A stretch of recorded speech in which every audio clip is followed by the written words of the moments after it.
Wow. Thanks for all the chips. Yum, yum, yum, yum, yum. And hey, Shadow Wolfies, thanks for being a Ruzader. Okay, cool. Let's get started because it's going to take a little bit to get the thing going here.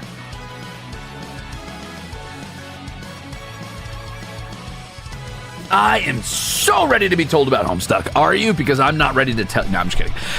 So I will. Let's do a few disclaimers. Let's go ahead and get this started. Let's get this going. I think it is important before any Homestuck stream to lay down the groundwork first. Okay, hi everybody. Hello, how's it going? Welcome in. Today I'll be doing a little bit of Pesterquest. That is a game called Pesterquest Friend Sim. It is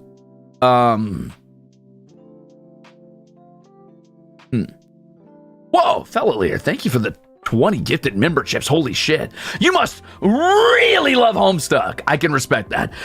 So Pesterquest is a game about making friends. Think of it kind of like the equivalent of a dating sim, but platonic, right? Like it is a game where you go through and you try to make a bunch of friends. But it does have a vaguely overarching narrative.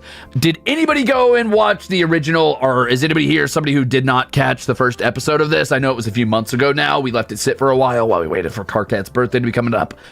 Yes, that is a little grub ruse. Dating sim, but platonic? Sign me up. Schrodinger says, I'm new here. Perfect. I rewatched it. Great. Okay, so good. That's going to give me a second. 5 months with the Homestuck VTuber? Cringe. Am I the Homestuck VTuber? I guess by default, yeah, I am the Homestuck VTuber. I'm the only one with the freaking balls to talk about it. Everybody's a Homestuck VTuber deep down. Everybody who's ever been a VTuber probably read some Homestuck. They're just too afraid. They're too ashamed of their past, but not me, baby.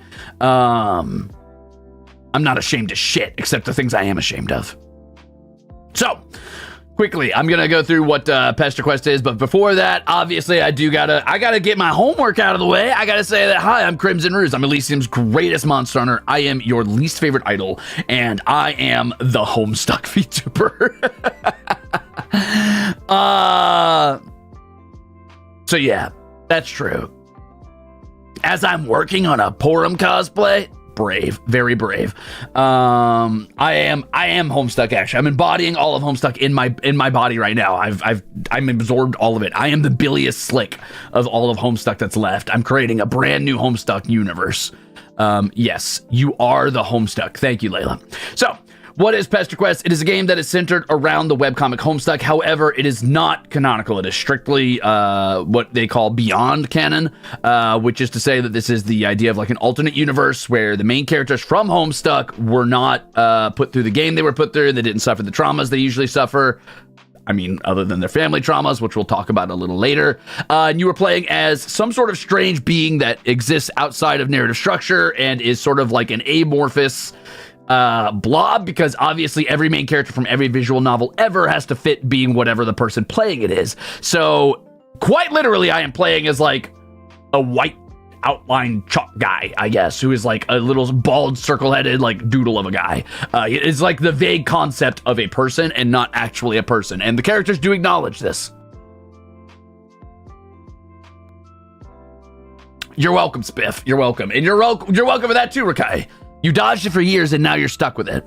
I have no idea what's happening in Homestuck. Don't worry about it. So Friend Sim, since we're going to be dealing with characters that are from Homestuck, is going to have some trigger warnings. I will try to give those to you before the episodes, but basically some of the characters, especially the ones we're coming up on, are called trolls. They come from an alien planet that is a very warlike society, and it is not uncommon for children to kill themselves, to kill each other, and sometimes I guess themselves. Their fucking like condiments they put on their sandwich are like made from the grubs, which are basically baby trolls. So that's super fucked up. So yeah, it's gonna, there's some darker themes there, which sucks, because it is a shitty planet, shitty place to live on with like a terrible fucking, society that is centered around violence. But they get better. I would like you to know that. In the actual canon, they get way better. So sorry in advance for how shitty their life is right now. I promise things get better for them. Does it get dark and darker? No, it gets better later, but I will try to warn you before we get to these characters who are all very fallible. I'm just gonna give you your little media literacy dose, get on my high horse for a second today and say, hey, a lot of these characters aren't good people. Sorry. You're not meant to like them. But it's okay. We're going to get a little look inside their head today. Most of it's going to be silly, good fun, though. And that's what we're going to do. I just want to get here before somebody jumps in and is like, actually, that was... Equius is a weirdo. I'm like, yes, he is. He's a little weird dude. I didn't say you're supposed to like him.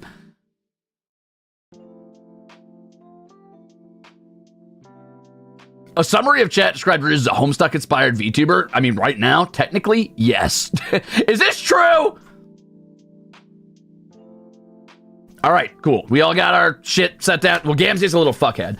We'll talk about Gamzee later. Cool, let's do it. I think that, honestly, the Pesterquest team did a really, really, really good job of handling this with the right mentality as far as how they handled this game, though. So I think that it's well written, and it mostly touches on those subjects in a way that is usually not super heavy-handed and, you know, relatively respectful of it.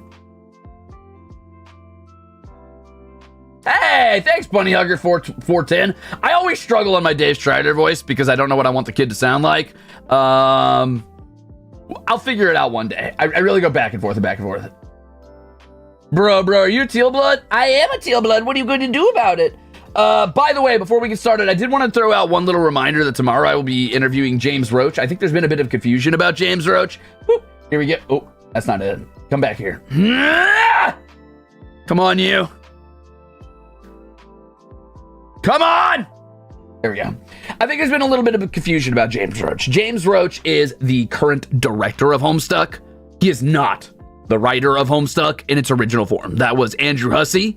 James Roach was originally a musician who worked on Homestuck early on, and then stayed on the team for a while and was contracted to do multiple songs, and then eventually hopped on the writing team for a couple things. He actually wrote the Dave route for Pesterquest, which is the game we're playing today, and he also wrote the Aradia Megiddo route. So he also does a lot of music and was eventually hired on as the director of Homestuck.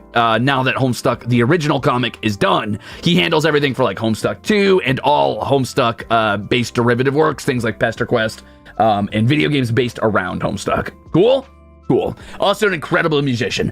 So that's who I'm interviewing tomorrow. He is the current lead of Homestuck, but he is not the original writer, just so nobody has that in their head beforehand. I'm super excited about it.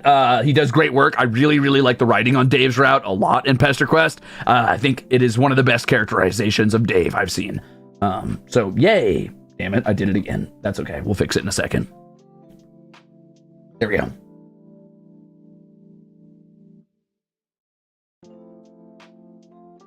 What happened to Andrew Hussey? Andrew Hussey, I think, got tired of the fan base around Homestuck, which is understandable because it became the super megalithic monostructure that was like so big. It was starting to be covered on major news networks about how big it was getting. And it was too much for one person to handle. And Andrew Hussey rightfully was like, I'm done with that. I finished that. Please stop talking to me about it, and stepped away from it. And is currently working on a brand new webcomic that I think is called Psycholonials. And has done a lot of soul searching and grown as a person, I think. Maybe. I haven't checked in on Hussey in a while. I think Hussey's doing a lot of self-discovery, which is great. Good for Hussey. But I cannot comment on that because I don't know Hussey as a person, so.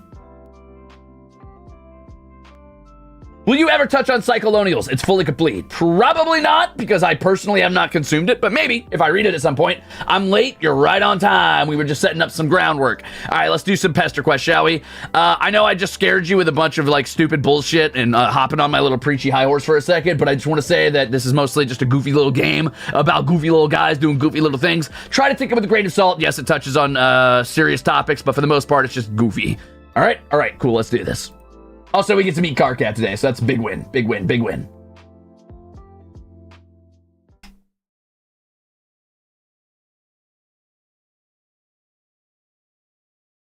Oh god, I can't see my mouse on the game. Why? Oh no, I still can't see my mouse. Where's my mouse?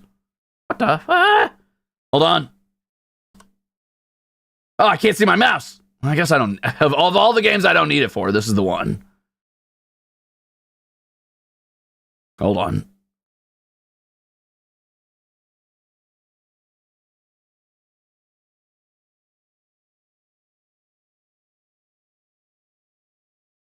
the hell? My mouse. What's going on?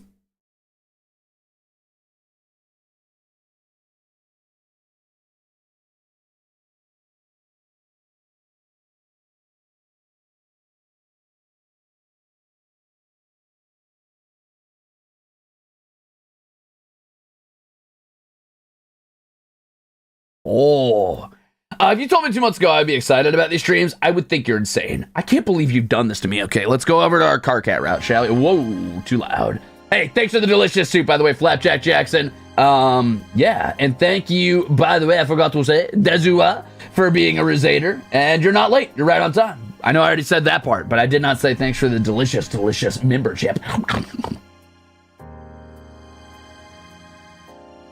Mouse said, oh, hell no, I'm out of here. You better get the fuck back in here. You better get the fuck back in here.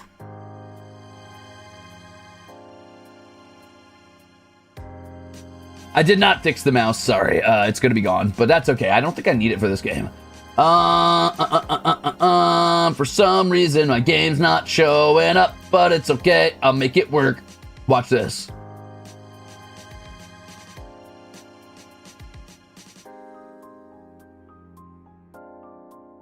Work, damn you, work!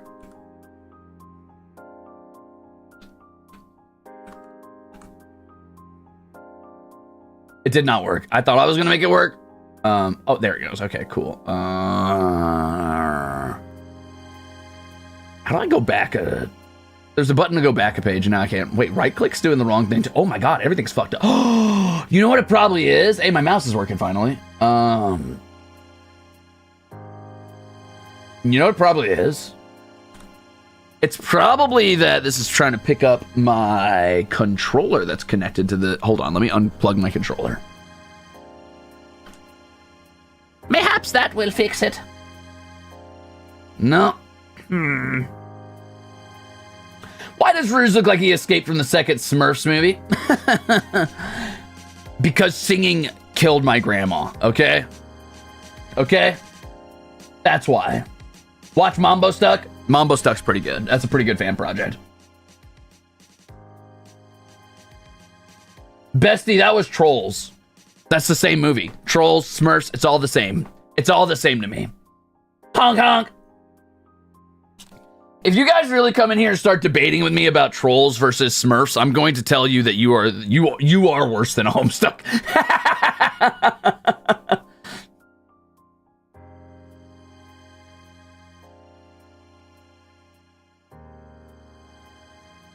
But this stream's about trolls. Well, I know. Is there an evil warlock that eats trolls? Yes, that's canonical. That's true. His name is Lord English. All right, hold on. Let me... You know what? Fuck it. I guess I can't go back. I really want to be able to, like, rewind. Oh, is it the... Wait, I figured it out. I figured it out, guys. I figured it out. We're good. Wink.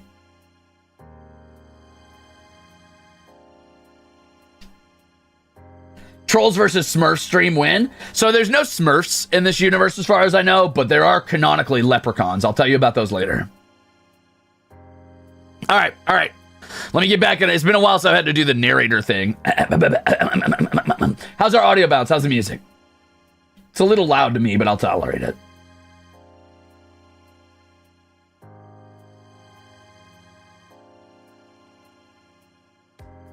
There are cherubs, that's true. Audio's good? Audio's good? Perfect. Let's do this. Let's go meet our first troll. And objectively the best character in all of HOMESTUCK. HOMESTUCK, my beloved. Thank you for 4 months, Tachibana. All right. Confident that your new friends are safely sleeping off a rowdy night full of snacks, video games, and taxidermy, you turn your thoughts to dreams. Jade dreams. That fascinating, shining place that feels familiar the way a dream does. Oh, by the way, one more quick thing. For those who weren't here for Pesterquest Round 1, we befriended 4 people by the name of John, Dave, Rose, and Jay. They are 4 human children that were meant to play a game that ended all of their reality and started a video game that would allow them to become gods of a new universe. However, that game never got played because we interrupted it, and we became their best friends. But we are a universe-hopping, teleporting, immortal entity that is only vaguely representative of a human being. Possibly. Okay, let's keep it moving.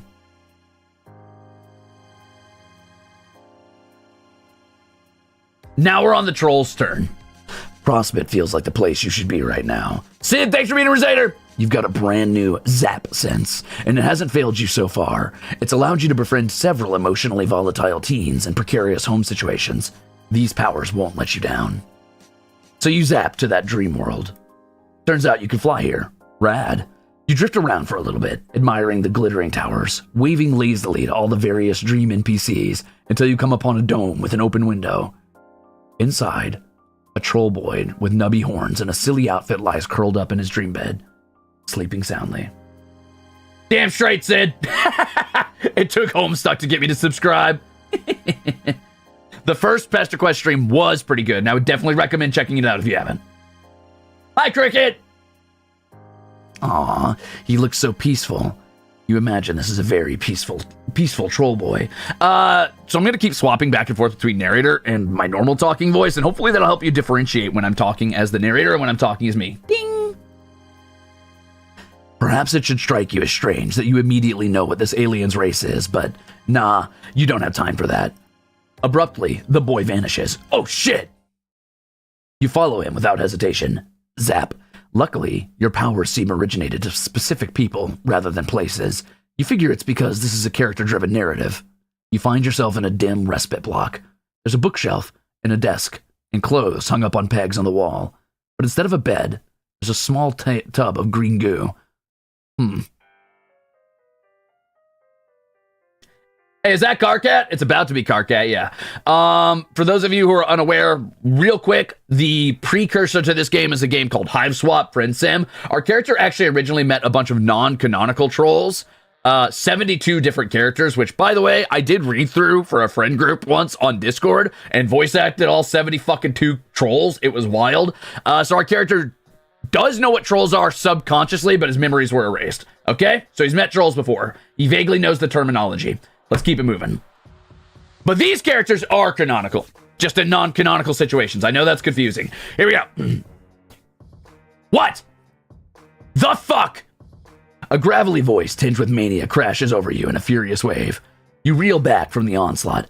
Every evening I wake up to another glorious night of the universe applying its globes directly to my face in the most hilarious and juvenile way possible. I'm used to this, okay?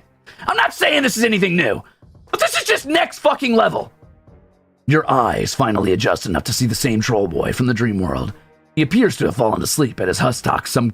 Some crumbs are stuck to his face where it had been pressed to the desk. He's got a zodiac symbol on his shirt. Whichever one is the sideways 69. Nice. And man, he is angry. Like way angrier than a normal person. I stay in this crumbling excuse of a hive, rig this place with early warning system, and what's my reward? A deformed blue blood teleporting into my respite block like a fucking... You zap out of there because damn, you don't know what kind of early warning system he has, but whatever predators it's meant to keep away, all he'd have to do is shout at them. Ruze, are you even voicing Karkat or just talking normal? Hey, I'm voicing him, how dare you? How dare you? We don't sound anything alike, first of all. And second of all, what the fuck? To imply that it's even similar in any way is an insult both to me and to Karkat. How dare you do this? Moving on. You appear on a nearby hill, about 100 yards away from the hive. From the outside, it's large and leaning, with square windows and an unnecessary number of balconies. Oh, I got a hiccup. It's okay, I'll let it go this time, Esper.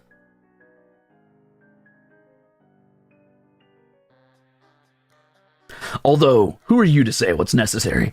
Maybe this dude really likes balconies. He could probably use the fresh air. A couple of similarly large and lopsided hives scatter the skyline. Hives. You aren't sure how you know they're called that, but it feels right. Maybe because of the organic insectile architecture. Like they were grown instead of built. You clearly aren't on Earth anymore. The sky is black and the bushes are purple, and there are 2 moons. Neither of them is your gold moon, though. You think maybe you should be freaked out by this strange alien land, but nah, you're seasoned for adventure by now. Besides, you like it here. It's comfortable. This is a pretty good hill. You sit for a while, thinking about this hill and this universe and your place in it, until the sun starts to crest over the distant horizon. Ruze, have you ever cosplayed Karkat? I'm not answering that. I'm not justifying that with an answer.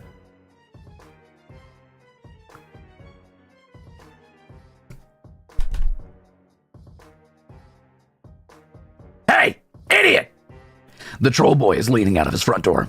You're sitting on the ground waiting for sunrise, so you're either a Jade Blood or a moron. And I know the only Jade Blood who lives outside the caverns, and she's a lot better looking than you. So what the hell? Who are you? You're not a troll. There's a substantial gap of grassy hill between the two of you, but you can hear him just fine. He has a talent for projecting his voice. You stand up and brush the dirt off your ass. He seems a bit less angry now. You want to zap right over or take our sweet time? I like getting in the bad route, so I'm going to take my sweet time, because I know the Alternian sun will melt you clean to your bones, baby. It'll cook you.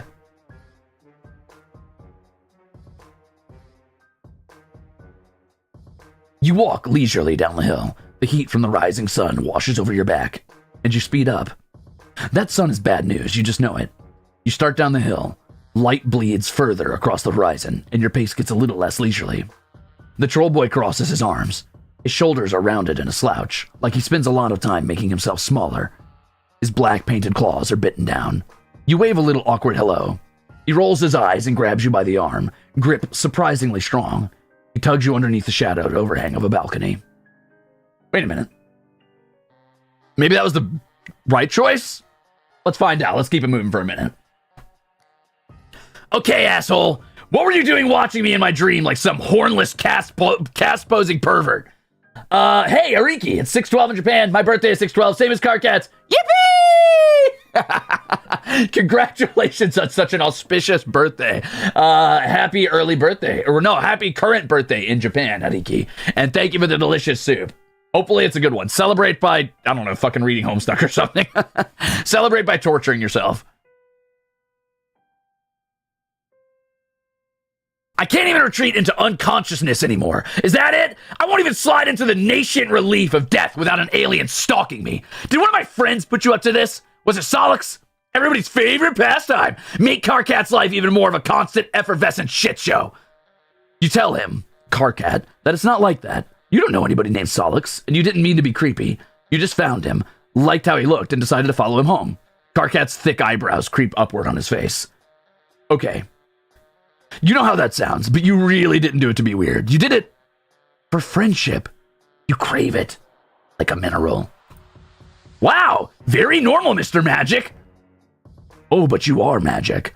Okay, maybe not specifically. You don't want to brag, but you could do some pretty magic stuff. Karkat looks incredibly dubious, even more so than Ruze had, who you might have described as politely incredulous. You consider explaining to him all that wild stuff that Jade told you about, games and destiny and such things. You really can't imagine what any of that has to do with this grumpy alien boy.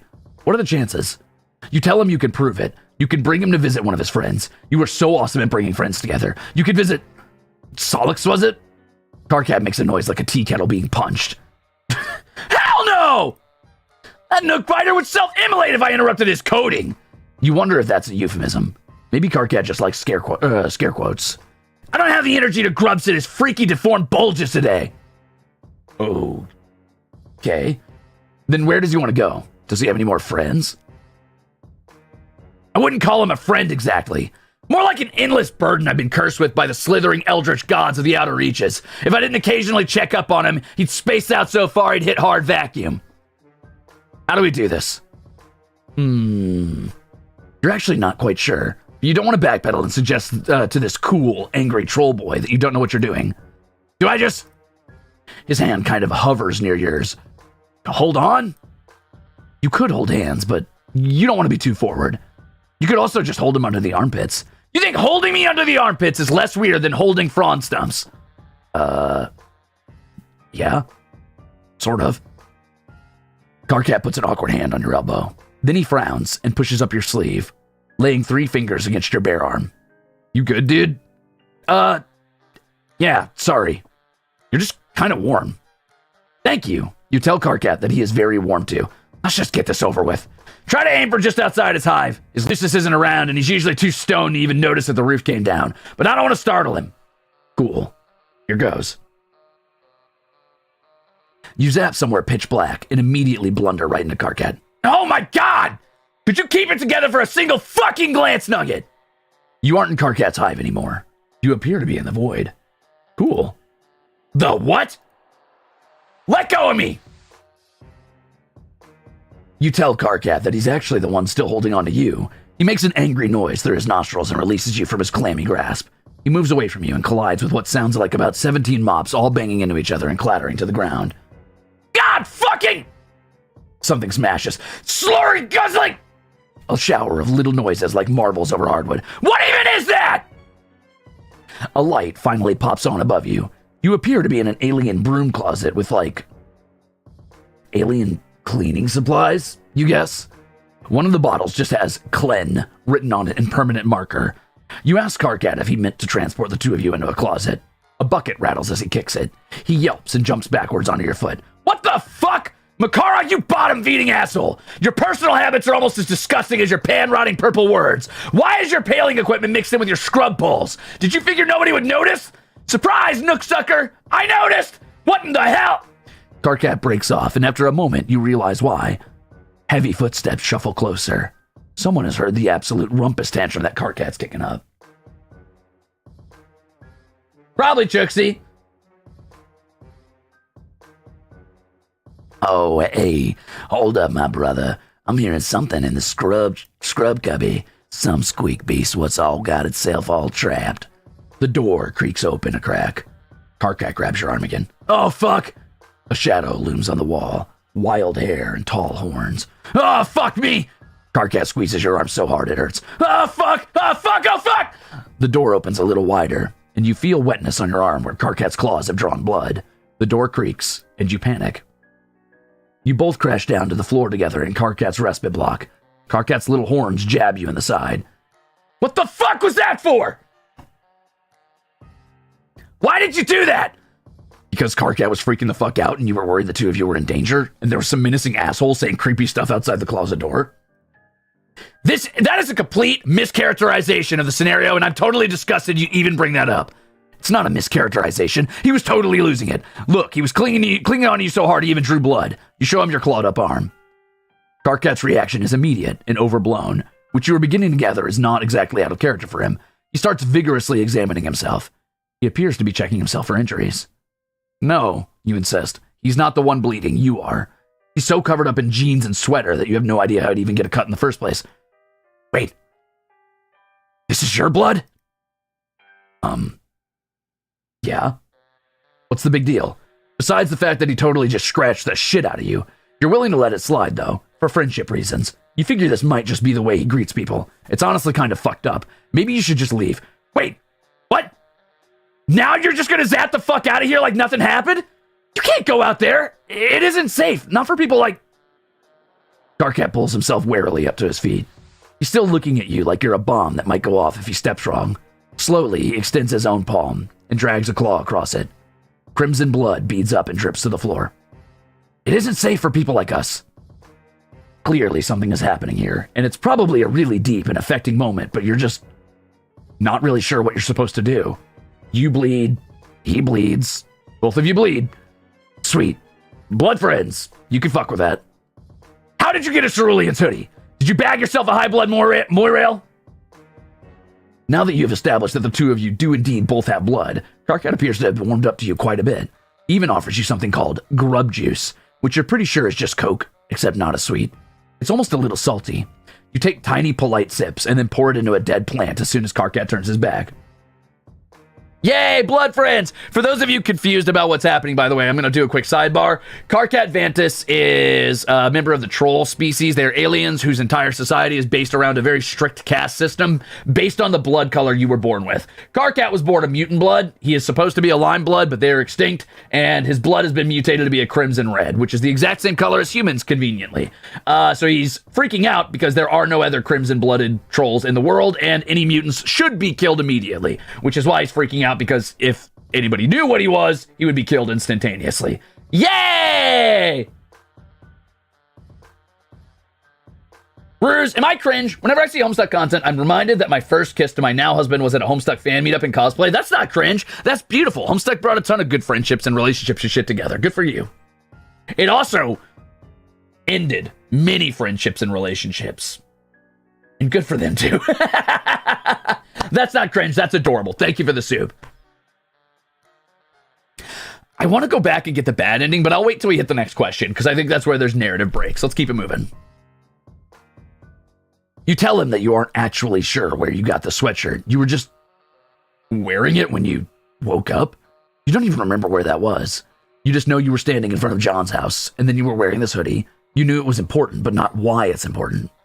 Possibly because it keeps you from being naked. You didn't realize it belonged to a cerulean, whatever that is.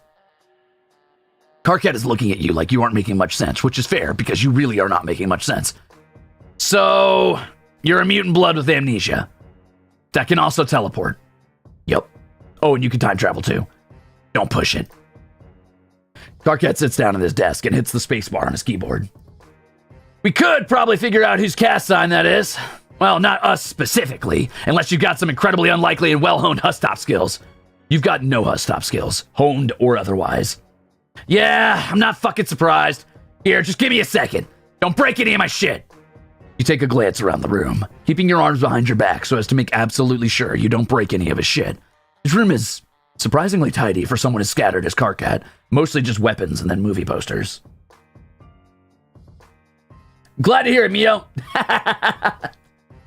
Indeed, Astro. Tomorrow is the interview with James Roach. Today is Pesterquest. It all has the air of someone who doesn't plan to live in a place for very long. It feels temporary. Karkat is typing furiously with his mouth pulled into a little frown. That's his default, it appears. Every so often, though, he'll throw glances at the cuts on your arm. He really is hung up about your blood. Karkat's movie posters are so terrible, but yeah, they're good. See you later, Dave Strider. Good news, Captor. Tonight's your lucky night. Finally, you get a chance to put your money where your dribbling snaggletooth flap is. I need you to do something for me. KK, if this is more whining about the team leaders, I don't want to hear it. You just don't have the qualities necessary for this sort of scenario. And if you're just here to start some sort of flap fight for Wrigglers when you should probably go fuck yourself because I've got actual work I need to do tonight. Oh my god! Who gives a fuck about a game of Radia dug out of a hole in the ground? And what actual work? Like I even believe that for a second. You mean the actual work of touching yourself while sobbing in your recoup raccoon? Yeah, hilarious. We can skip the foreplay for just this one time in our fucking lives. All that's gonna happen is you saying something you regret and then cry typing over whether or not we're still friends. Okay, first of all, fuck you. I don't have time for any of your pathetic burns dunking me into a carton of weak sauce. There's actual real serious shit going down. Well, now that we've wasted like 2 minutes telling each other how busy we are, what the fuck do you want? I need you to check in on the Imperial database for me. Cast records. And I want you to do it without asking me why I need you to do it. Deal? What the fuck, KK? Absolutely no deal. You didn't even try to make a deal. You just told me to do something incredibly illegal and dangerous. Why do you need cast records? Do you think ancestors are bullshit? Ancestors are bullshit. Fake night dream nonsense for kids who hate themselves and want to experience a connection to something better than they are. Face the facts, bulgeweeds. There's no way any of us are descended from anybody else that matters. Don't you dare. Don't start getting ideas, Blastosis. Wrong. Wrong. This guy wishes he could be half the man I am. Troll I am. Then why the hell do you want me to risk getting called for records if it's a bunch of bullshit that doesn't matter? I might have a death wish, but I'm not suicidal. So either tell me what crawled up your nook and laid eggs in there, or let me get back to work. Okay, fine. I'm only telling you this because we're friends and I trust you. There's this person in my hive. Person? Yeah. They aren't a normal troll, but they aren't a drone either. I figure maybe they're an alien? But they've got a cerulean sign, and we're trying to figure out where it came from. Wait, they aren't a troll, but they're a cerulean? Sorry, KK, I'm trying to wrap my pan around this, but I'm pretty sure you're fucking with me. Oh my god, could you just run this? Give me a second. Okay, nobody's had this sign or cast name in a while. Ask your new alien friend if they know the name Adlov. Hey, do you know? Oh, what the fuck? You step back from where you've been reading over Karkat's shoulder. You couldn't resist. He was just getting so heated and mad, banging on the keyboard and making weird little growly noises. You think you could just... Karkat goes absolutely silent. He's rigid. If he'd been a cat, his hair would be standing straight up. You ask him what's wrong, and he shushes you so loudly you almost fall over from shock. You strain, and in the distance, you think you hear a strange, staticky whirring.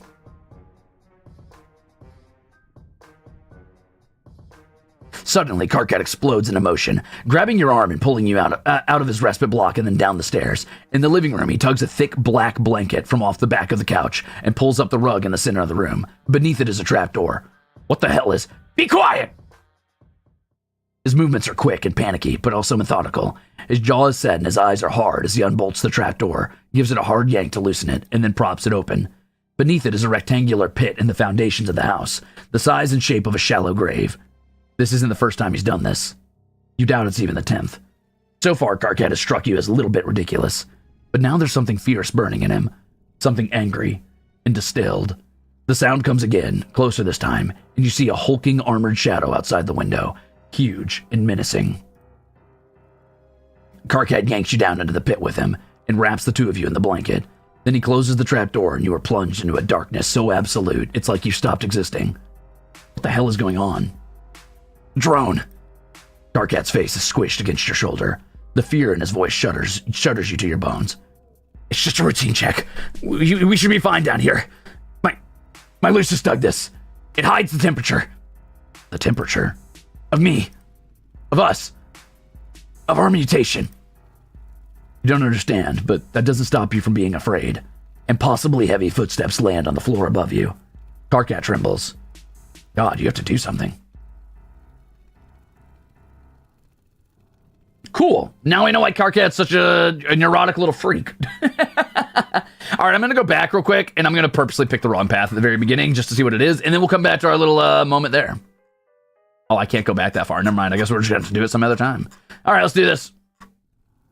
I'm going to pick Flea because I think that's the wrong choice. Hi, Gamer Woomy. Shout out to Crab Dad, indeed. Crab Dad's a cool dad.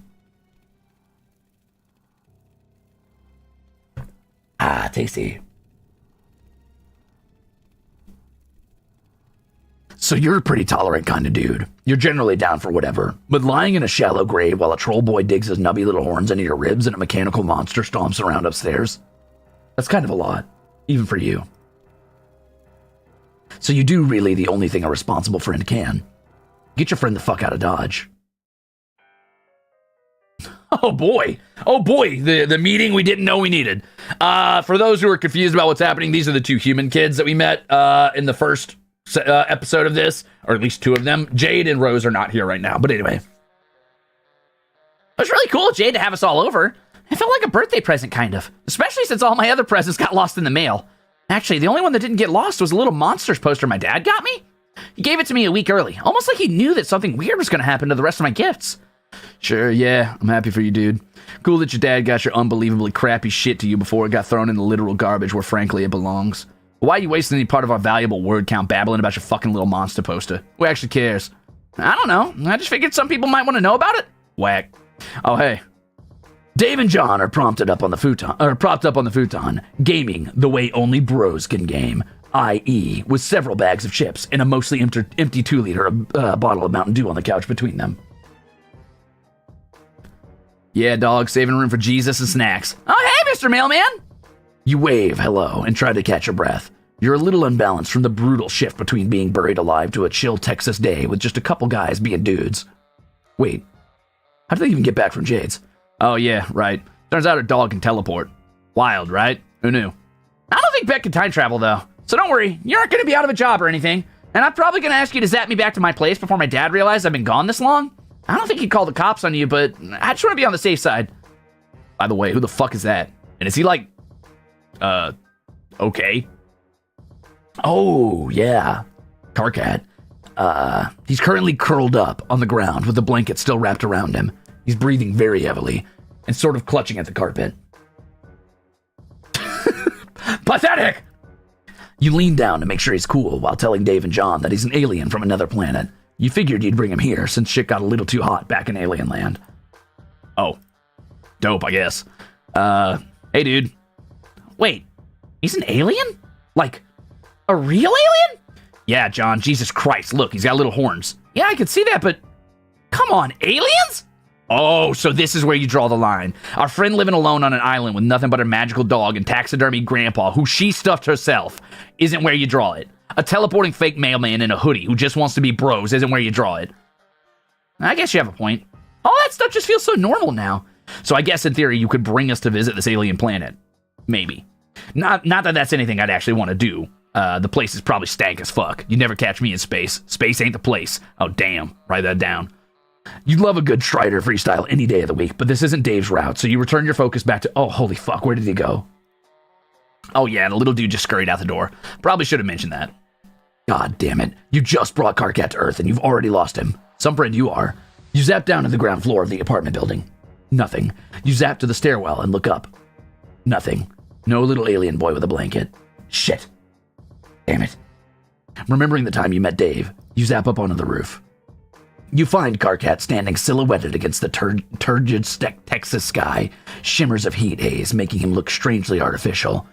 He's shading his eyes and staring up at the sun. Hey dude, don't do that. You're gonna hurt yourself. Oh, wow! Thank you so much for the advice. I'm way too stupid to know not to look directly into a burning ball of fire. The pain is intense and searing, but I'm just a dumb fucking animal. By the way, the sun is pathetic. Well, this is another planet and another sun. Yes! Thank you! He drops his head and turns back to you. There are still cobwebs in his hair from the crawl space. Is this where you're from? You think so? Maybe.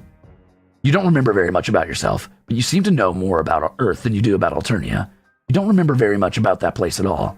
Oh, except that it's called Alternia, apparently. This all feels... I don't know. Wrong? Or just really fucking weird. You zapped in and dragged me out of my hive to an alien planet where the sun isn't hot enough to burn me. Well, it is definitely hot enough to burn. It just takes a little while longer. Shut up! I wasn't finished. Before you showed up, Solix was telling me about this game that one of his friends found. We were all supposed to play it together and...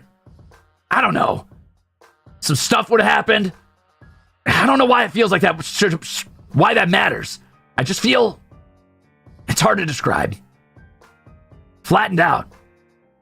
Yeah, I feel you. You and Karkat both jump. Dave has ninja'd up the stairs and leaned casually against the brick wall. Shit, how long has he been standing there? And where's John? Oh, he just disappeared. Wait, what? Yeah, it's weird. The swirling void wormhole just opened up in the TV and sucked him right in. What? Lol, I'm fucking with you. John's in the bathroom, but I had you there for a second, didn't I? Absolutely sounds like something that could happen these past couple days. Oh yeah, hilarious. He sure got you. Also, you're pretty sure the scene moved up here so you could talk to Karkat without Dave coming in and making all of this about him again. Dave adjusts his shades. Man, that is just an extremely weird thing to say. But yeah, horny dude. I mean, guy with horns. Are you talking to me? We were all supposed to play a game too. Together as a group or some shit. Right! Jade told you about a game. A game that was supposed to change everything. It's that sort of shit that makes me get this feeling, you know, more about what's going on than you're telling us. Oh, hold on, sorry. I misread that. It's that sort of shit that makes me get this feeling you know more about what's going on than what you're telling us. Uh-oh, Dave's still suspicious of us even after all this time. I don't blame him. That's a sharp kid right there. I, too, was suspicious of everybody as a kid. I feel you, buddy. Mio says, something I was confused about. Did they become canon, or was it a fanon thing? Dave and Karkat? At least in Homestuck 2, canon. In Homestuck 1, it's left up for interpretation, so it depends on how dubiously canon you consider Homestuck 2. You don't know. You swear you don't know. You have no idea why any of this is happening, or maybe, not happening. There's just some stuff that you seem to know, but not until you absolutely have to know it. You're just sure that that it's very important that you brought Karkat here instead. Do you consider Homestuck 2 canon, actually? I don't, but I'm curious. I go by the logic of what Husty said a while ago, which was mostly said as a joke and to get the fandom off his back, I think. But Husty at one point said that every fan theory, every AU is canon. And while that is obviously just dismissive and trying to get people to stop asking, I do think that in a universe like Homestuck's where there's infinite realities and infinite, like, doomed timelines, yeah, I guess somewhere it's probably canon. I don't think that there needs to be some, like, metaphysical alpha timeline. I think that's a little silly.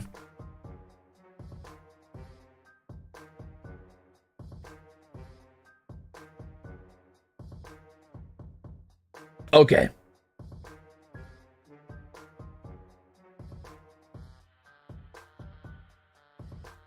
Okay, cool. Now we're all established on that. Why?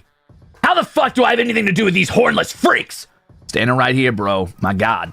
But yeah, that's a pretty good point now that I think about it. You said it's important for you to bring them here, like, here specifically? To my apartment? Yeah. Why? You weren't? Sure. You just have this intense feeling that it's imperative that the two of them are friends. All right. Weird, but all right. Gray dude, you ever play any Tony Hawk?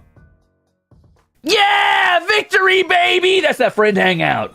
Woo! We do a little kickflip.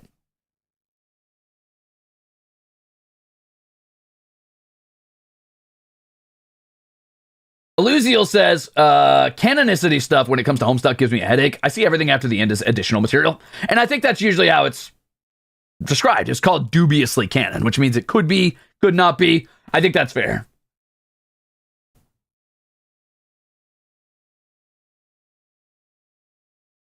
All right, let's go get our bad endings real quick. So the way you should view this game is that nothing happening here is technically canonical to the story of Homestuck and what you would read about in Homestuck. Like main character guy, the space hopping time traveling guy does not exist. However, the characterization of these characters and the way they're written is largely canonical. See you, No Name. Is Dirk, Jake, canon, and Homestuck 2? It's still very like star-crossed lovers that weren't meant to be type of deal there. I'm not gonna get into heavy details, but there's actually two main timelines that the Homestuck 2 keeps track of, meaning there's copies of every character in both timelines. In one timeline, Dirk Jake was sort of pseudo-real, but that Dirk ended up dying. And the other Dirk from the other timeline became some unstoppable god entity who is now the main villain. Okay? Okay.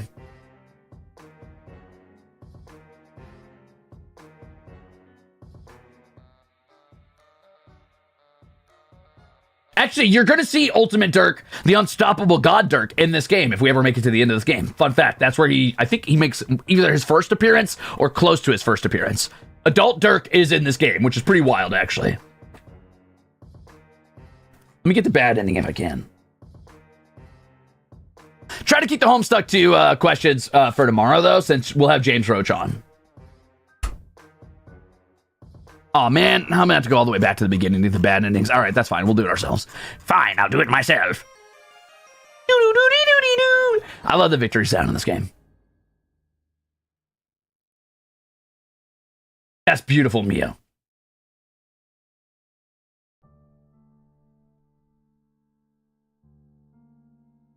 The Ink Slicer says, I never really got around to getting into Homestuck because it looked overwhelming. For the most part, it isn't overwhelming. It's just a lot of reading. Most of the webcomic takes place in the form of chat logs between characters. There's visuals to it, obviously, and it is longer than like than the Bible, for example, but you don't need to get in all the side content and fan materials and stuff like that. The narrative itself is drip fed to you in a way where it's relatively parsable. There's definitely going to be moments in the comic, I feel, or the narrative that's going to seem confusing at first, but it all comes together pretty easily. No big deal. I think the problem with Homestuck is it has like more than a decade now of fan theories and fanon that is kind of like superseded canon and blah, blah, blah, blah, blah. For example, I think a lot of characters get mischaracterized by the fan base really, really aggressively. Like, everybody makes that the kid you just saw at the Shades, right? Dave Strider. People make him out to be like this tragic hero. And to a degree, he is a tragic hero. I really like that character. Probably one of my favorite characters in the comic. I love his arc. He's also a little problematic kid who's like vaguely racist, at least to a small degree, and is pretty homophobic to start out until he like comes to terms with the fact that he's, you know, probably gay. And has a lot of problems about him. And people tend to like wipe that under the rug and pretend that doesn't exist, or pretend he's like a better person than he is, or people pretend that Karkat's not, I don't know, a douchebag and, you know, kind of just outright mean and cruel to the people around him. Like, yes, he has their best interest at heart, and he's the nicest of all the trolls through all the screaming and the yelling, but he's not a good guy. He comes from a violent society. He still believes people should die constantly all around him, and inadequacy is deserving of death, and yada, yada, yada, yada, yada. He still has bad shit.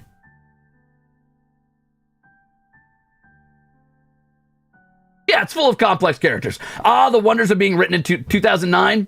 I don't think it's just being written in 2009, though. I think that people on the internet have mistaken the world for being a little more, I think people on the internet might have mistaken the world for being a little more culturally nuanced than it is. People believe that people like Dave Strider don't exist, I think, or that mentality of being like, you know, homophobic or biased or prejudiced. They're everywhere, all over the place, all the time, constantly, especially kids. Like, it's not 2009. A lot of the time, that's just kids. I mean, go get an Xbox lobby right now. You'll probably have at least 5 10-year-olds throwing slurs at you. That's just the reality, unfortunately. I'm not saying that, like, all kids are like that, but I'm saying they don't understand the repercussions of being that way. It's not like 2009. It's just, unfortunately, kids are dumb and haven't learned about the world yet, and they can be cruel, and that's the reality.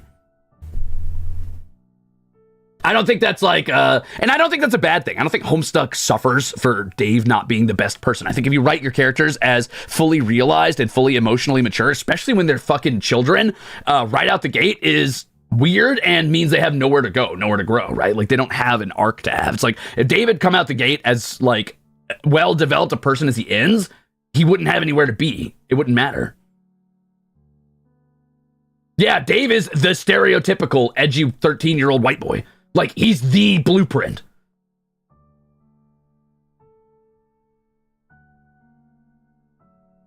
Yeah, I like characters with flaws. I think it's good. Do I think we should espouse those flaws? No, but they should be there for sure. Anyway, let's go get our bad endings for Karkat, shall we? Now that I have my mouse, finally.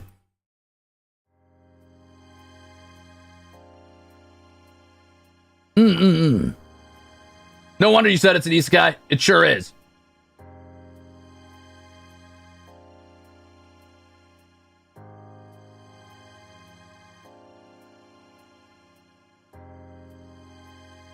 And what I find exceptionally charming and true to form in Homestuck is not all the characters, they don't all get better. They don't become better people. Some people get worse.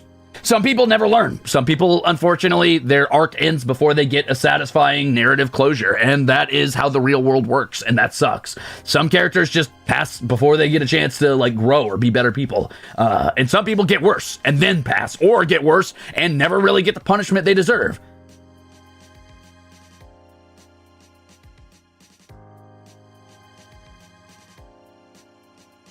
Are the characters of Homestuck and Undertale related? Not related, but they were roommates. So Homestuck was made by Andrew Hussey, and Undertale was made by Toby Fox. Toby Fox did a lot of musical work for Andrew Hussey on Homestuck, which is why Vriska's theme is the same as Sans Undertale's theme. And then Toby Fox went on to make Undertale later.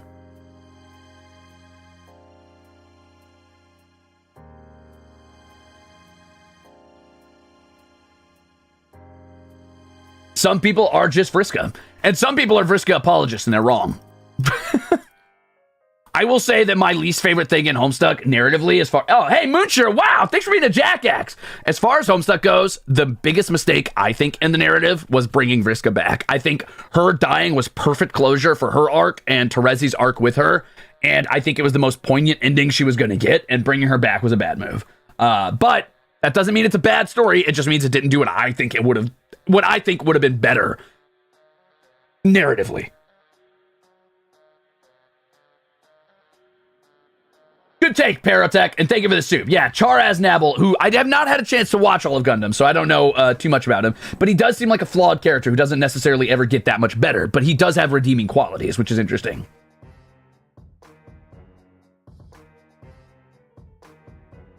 Well, Lucille, I'll talk about that some other time, about the epilogue specifically, but I vaguely disagree with that. I used to really dislike Dirk as a character, especially when I was first reading Homestuck. I thought he was really boring and uninspired and uninteresting to read. Looking back, I think a lot of what I hated about Dirk was things I saw in myself, and I can see why he's behaving the way he is behaving in the epilogues. I definitely get it. From a very distant point of view, obviously. But I'm not saying I agree with it, but I understand how he could reach that conclusion.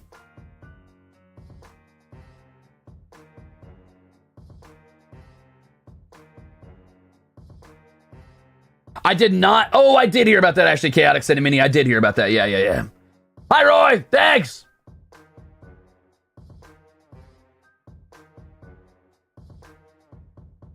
All right, let's get our bad ends. Let's see, blah, blah, blah, blah. So this time, I guess we're not going to take our time. We're going to rush right over. Zap right over, baby. No point in wasting daylight or moonlight, whatever. So you just zap on over there. Holy fuck! A flash of gray and the gleam of metal. Bright, shocking pain opens up in the middle of you. The boy stares, eyes round, yellow, and shocked.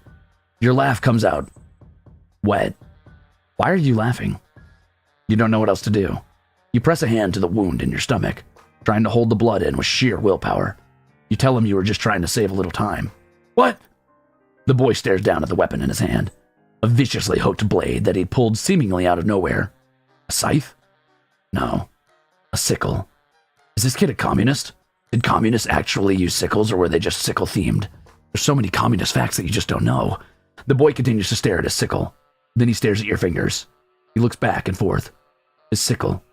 Your fingers. His sickle, your fingers. Or more accurately, the blood on his sickle. And on your fingers. He's gaping at the crimson splashes like he's never seen blood before. His mouth moves. But no sound comes out. He hunches over himself like he is the one who has been gutted. You aren't sure what he does after that because suddenly you're on your back, and all you can see is the sky. Game over.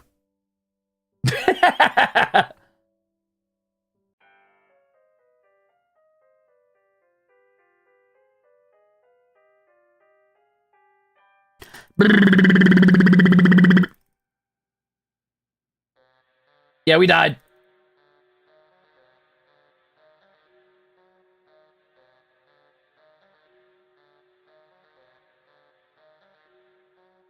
Munshiro says, it's my birthday, so you get gifts apparently. Was not the most amazing birthday so far, and I never really got an Homestuck phase of people, so I guess I'll be here to watch you, and then go watch your cats.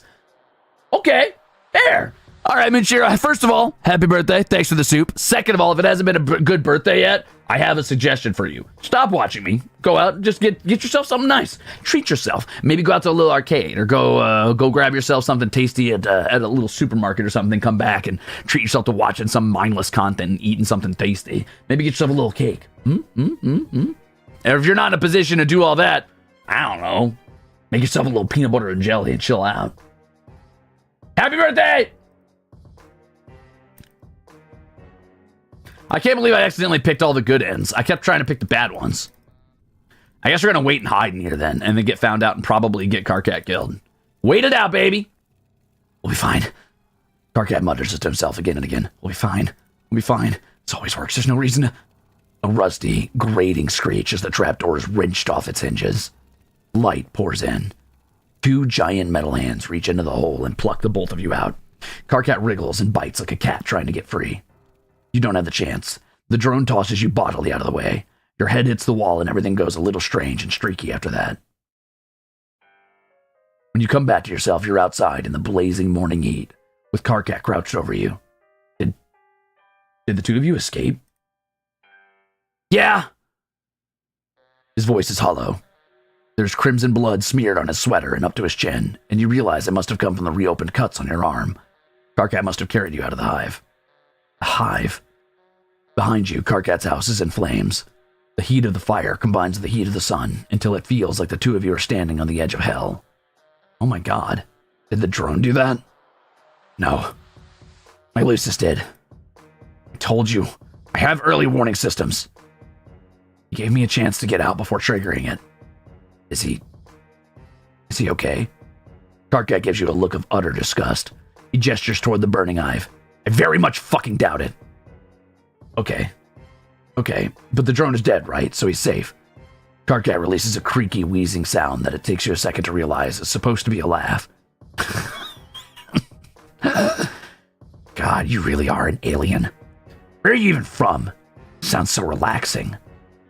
That isn't the only drone, you freak of nature! It's seen my sign! It heard my voice! I'm on record as call on site! There's absolutely nowhere for me to go! Shit. Okay, well, what about his friends? You really don't think Karkat is in any sort of state to make decisions, so you make an executive one for the both of you. Also, it's hot as shit out here. Your delicate skin is already starting to burn. What did that one friend's name been? Solix?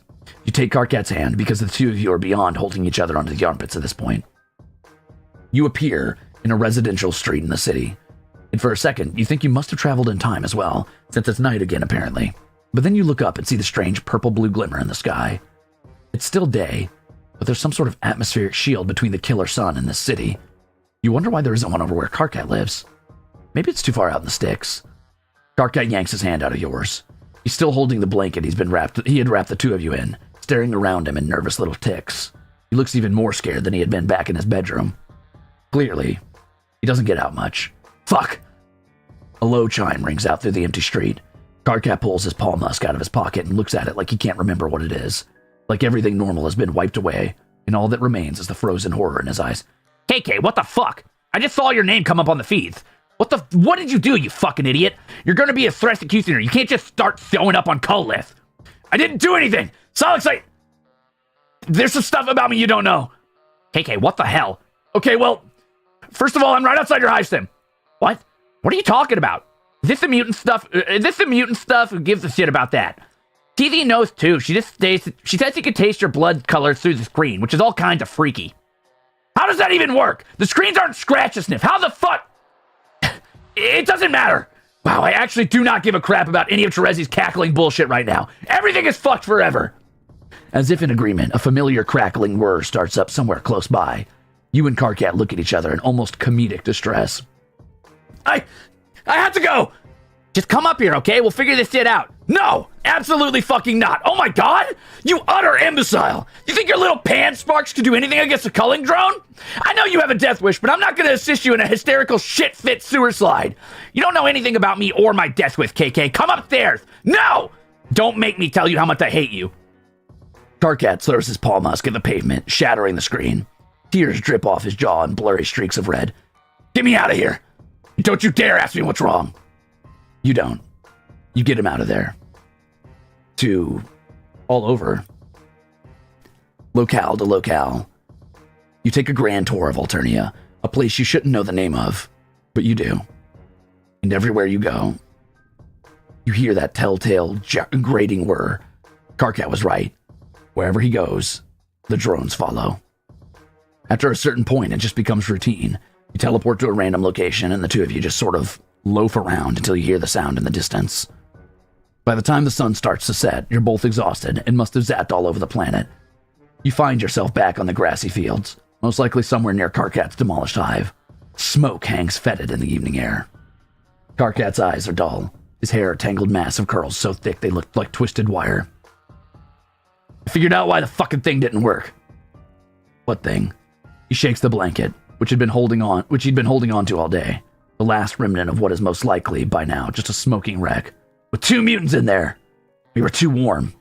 Years of perfecting my hiding like an oink beast from the slaughter technique, and it's all decimated by some clueless asshole in a hoodie. Just Karkat out here having a normal one, getting fucked up the waist chute by the inexorable march of fate in the universe. I meet someone with the same disgusting deformity as me, and they immediately ruin my life. This is why I don't let people into my hive. Karkat. There's so much hatred wrapped up in his voice, in his words. And you don't think it's hatred for you. You ask him what you can do. You want to fix this? I think you've done enough. Karkat bundles himself up in the blanket, even though it isn't cold. He turns away. Game over, baby.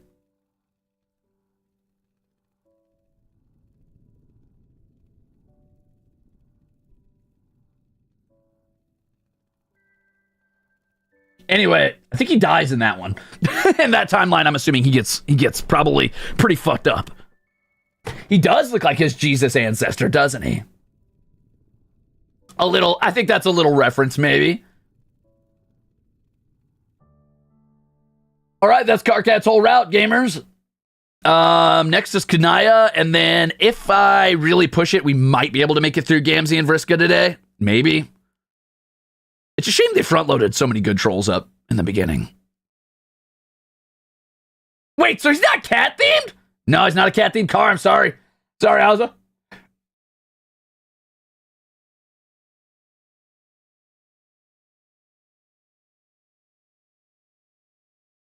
Vriska's route is very long. True, true. Beep, beep, meow. Wait, did you, like, unlock every story? Yeah, I've played this before.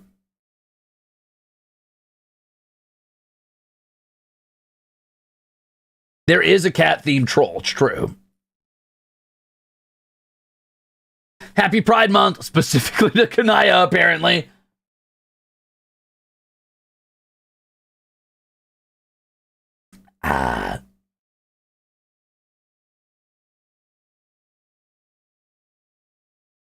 That's rough, KP. It's harsh. It's harsh starting out with how bad Karkat has it as the, like, sole living mutant in his friend group.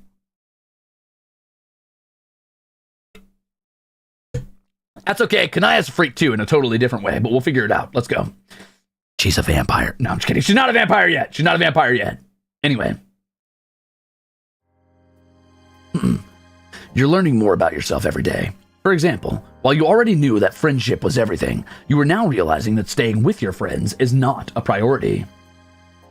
At least, that must be right because you keep leaving friends and starting over again. Why are you doing this? Probably a deeply held value of some kind. That makes sense. Anyway, you're ready to meet more friends, and the only place you've seen new people recently has been on Jade's dream planet. You zap on over there instead. This time, something is different. It seems to be a different part of a day than before, and the overhead clouds that previously served as fluffy ambient backdrop are now alive with images. Meteors striking across a dark world, a planet covered in sugar mountains dotted with goofy giant teapots, a young gray-skinned alien girl running around catching frogs. These must be the clouds Jade was referencing, the ones she said could never be wrong. See you later, Laurel Devies! Well, you could take guidance from them too. You've trusted more dubious things than clouds. You zone in on that frog girl with the short haircut and the red skirt. Time for the zappy thing. It's always night on Troll Planet, at least when folks are out and about, but it's not usually this dark.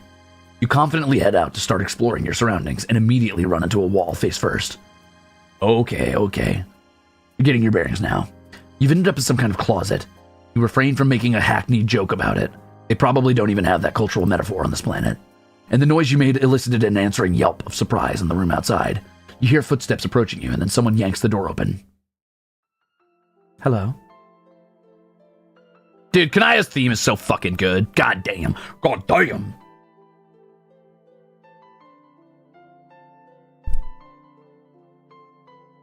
Hello. What the fuck? Opening the door has allowed a beam of bright sunlight to fall across your face. You feel instinctively that the light is something to avoid. You hold your hands up to shield your face, then remember that your hands are also made of skin, and you whimper. The heat is doing its best to fry you, like a vampire in a movie. You are sure that idle thought will not end up having any relevance to this troll girl story whatsoever. Nazarene says, years of me yapping about Homestuck didn't get my sister into it, but she said your explanation of Homestuck actually got her interested. Sometimes I think siblings yapping about things is an active deterrent to interest in things. I know, because my older sister will never listen to me yap about anything ever. Even if I'm like, this is 100% up your alley, this is exactly your interest, does not matter.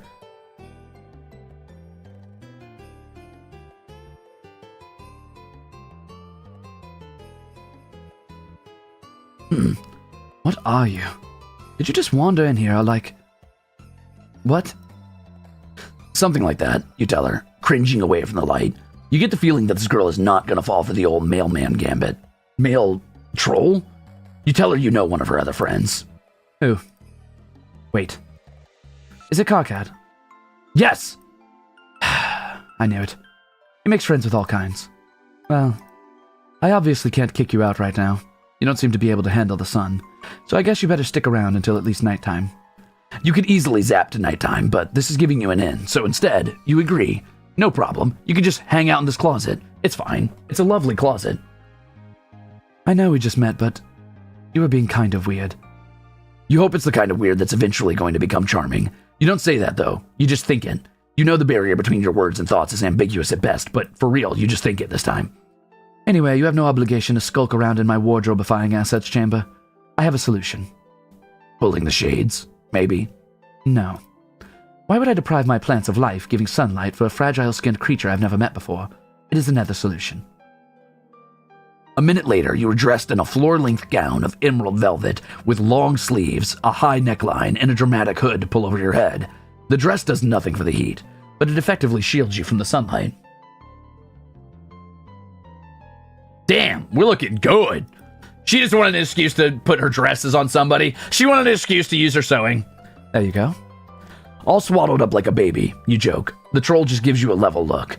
Clearly, you stumbled on some sort of cultural misalignment. Even though she's the one who hasn't even heard of a baby, she stares at you until you start to feel embarrassed for knowing things that she does not know. She is very good at staring contests. What an amazing potential friend. Now out of the closet, you know now that joke won't land either. You look around the room. It is indeed covered with plants, as well as colorful bolts of fabric and half-finished sewing projects. Unlike Rose's knitting disarray, it does not give the impression of someone who has difficulty finishing things. This troll's room gives the impression of someone who enjoys, even excels, at having multiple irons in hot places. Or at least she thinks she does. She seems to have just been on her computer. Type of thing when you zapped in, because her chat client is flashing insistently. You try to peer at the open window, but she hits a button and makes the projection disappear. A delicate green flush rising to her cheeks. Oh yeah, she's a Jade Blood, in case you're wondering why she's blushing green.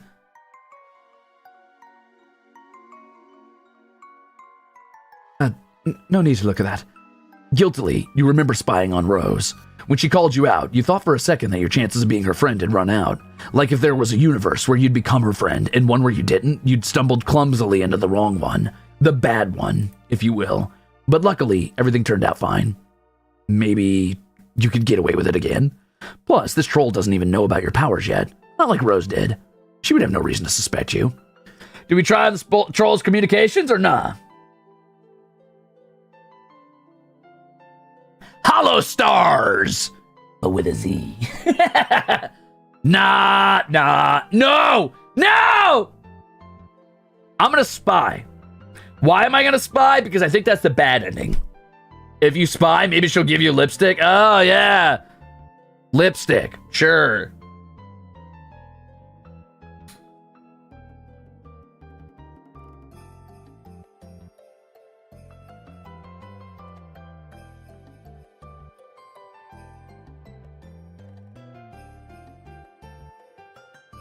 Yeah, I think we're gonna spy.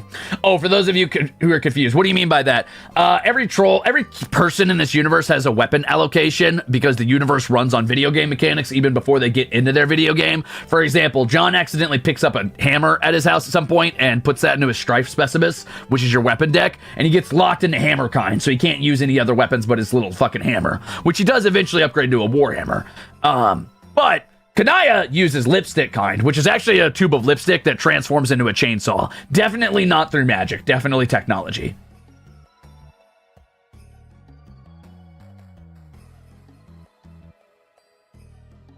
You excuse yourself to you don't know what they call it here, the necessaries. You wave your hand in a vaguely embarrassed way, and the troll gets it. Out of her sight, you zap back to a few minutes ago, just outside the door to the room you're in now. You wait until you hear the thump of yourself arriving in the closet, and the troll abandoning her desk. Then you quickly zap into the room and read her current chat. Uh-oh! Oh yeah, her chainsaw's in the back there, you're right. I didn't even see it. Next to her, or leaning on her bookshelf. Hey, xylophone! Okay, here we go. It just cannot escape my notice that the last 3 times you've contacted me, it was to ask if I finished your dress yet. Under these circumstances, I find it trying to believe that you want it for no particular reason. I wish you would just tell me why it's so important. Oh!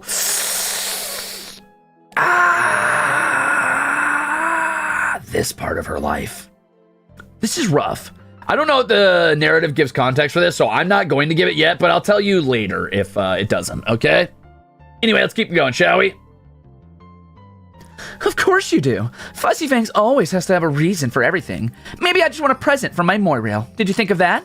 Or are you too busy fussing around in your fuss block? Maybe I'm being nice. Or did you not think I can be nice sometimes?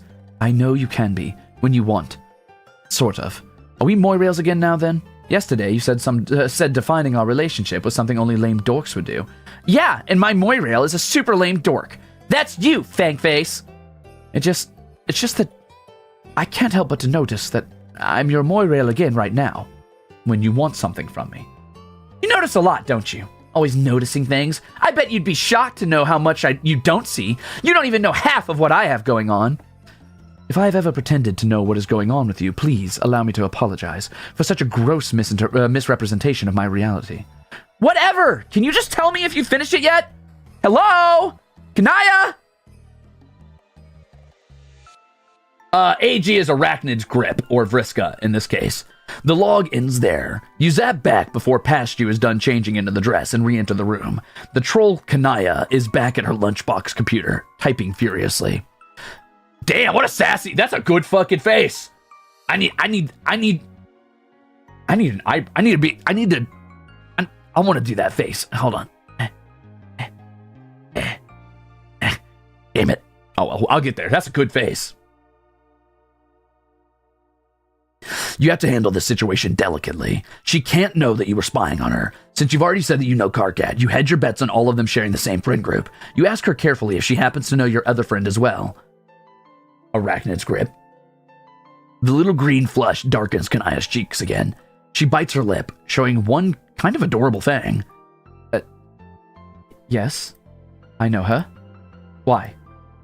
You are sure, then, that helping Kanaya figure out her situation with this girl is the key to earning her friendship. A big, juicy interpersonal conflict to solve has been dangled in front of you, and nothing makes friends more reliably. Blastosis says, so glad I didn't get into Homestuck when I was little, because if I were to and see Kanaya, brain chemistry would instantly be rewired for the worse. Rightfully so. Damn, did we choose the right path again? I might have on accident. But then again, you don't really know anything about this other troll. You don't even know her name, just her handle.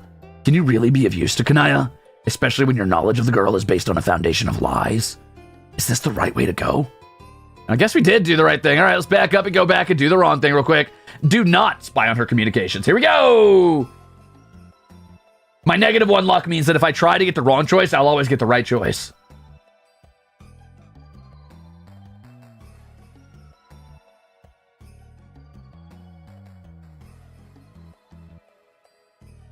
I'm trying my best to get the bad routes, okay? It's not my fault I keep picking the right routes. No, even if you don't get caught, it's just not a good way to begin a friendship. Much fairer to start on even footing. Besides, you already have an in. You ask the troll how she knows Karkat. She looks bored by this conversation starter. Sorry, but I was actually kind of busy when you came in. I'm not going to consign you to fiery death outside in the light, but I would appreciate some personal time. Sure, you say. Of course. The troll gives you a suspicious look until you turn away enough that she can be assured of privacy. She goes right back to chatting with her friends. After a while, she gets up and starts working on a dress she's sewing. She keeps getting frustrated, ripping it out and redoing it to get it perfect. She's not being rude to you, but she is ignoring you. You attempt to engage a few more times, and she keeps answering politely, but she just refuses to be pulled into shenanigans from which a lasting friendship could form. After several hours, the sun slips below the horizon and leaves the world in twilight. The troll girl yawns. Well, should be safe for you to leave now. Goodbye. She nicely, but firmly, directs you out the door. Polite goodbye. Shoo! Shoo! Not in my dress! My brand new dress!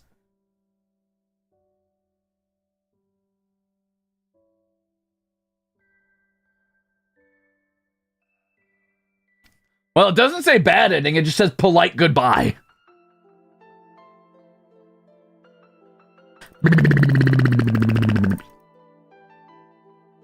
Okay, let's offer to help with AG and see what happens here. I think that's the wrong choice, but I'm going to try it anyway. Damn, Jade Green looks good on us, right? She really say, come on, get. Dude, what if Kanaya had like a really, really, really like prospectory gold miner voice, right? Like gold panning instead of like that fucking like sort of sophisticated British-ish sound. That'd be great. Hey, wow, Wells, you just missed Karkat, but we're on Kanaya, so don't worry. You gesture wildly. You and this girl, whose name you do totally know, go way back. In fact, if Kanaya wants some help figuring out things with her, you could definitely help. You're an observant person. This part is true, and you want to help her. This too. Kanaya thinks this over, looking skeptical. What could you do to help? And what could you do to help? She's just impossible. Everyone knows that already. I'm not breaking new ground about Vriska here. Vriska! That must be her name. Despite Kanaya's outward frustration, you keep sensing some kind of guilty affection here. You don't know what a moirail is. How could you? You never heard that word before, but it conjures a feeling inside of you, a vague sense of warmth and comfort, and for some reason, a dark room and the smell of popcorn. Anyway, it's clearly some kind of intimate relationship, and Kanaya's feelings are all wrapped up in it. You know what to do in that kind of situation. She needs to tell Vriska how she feels.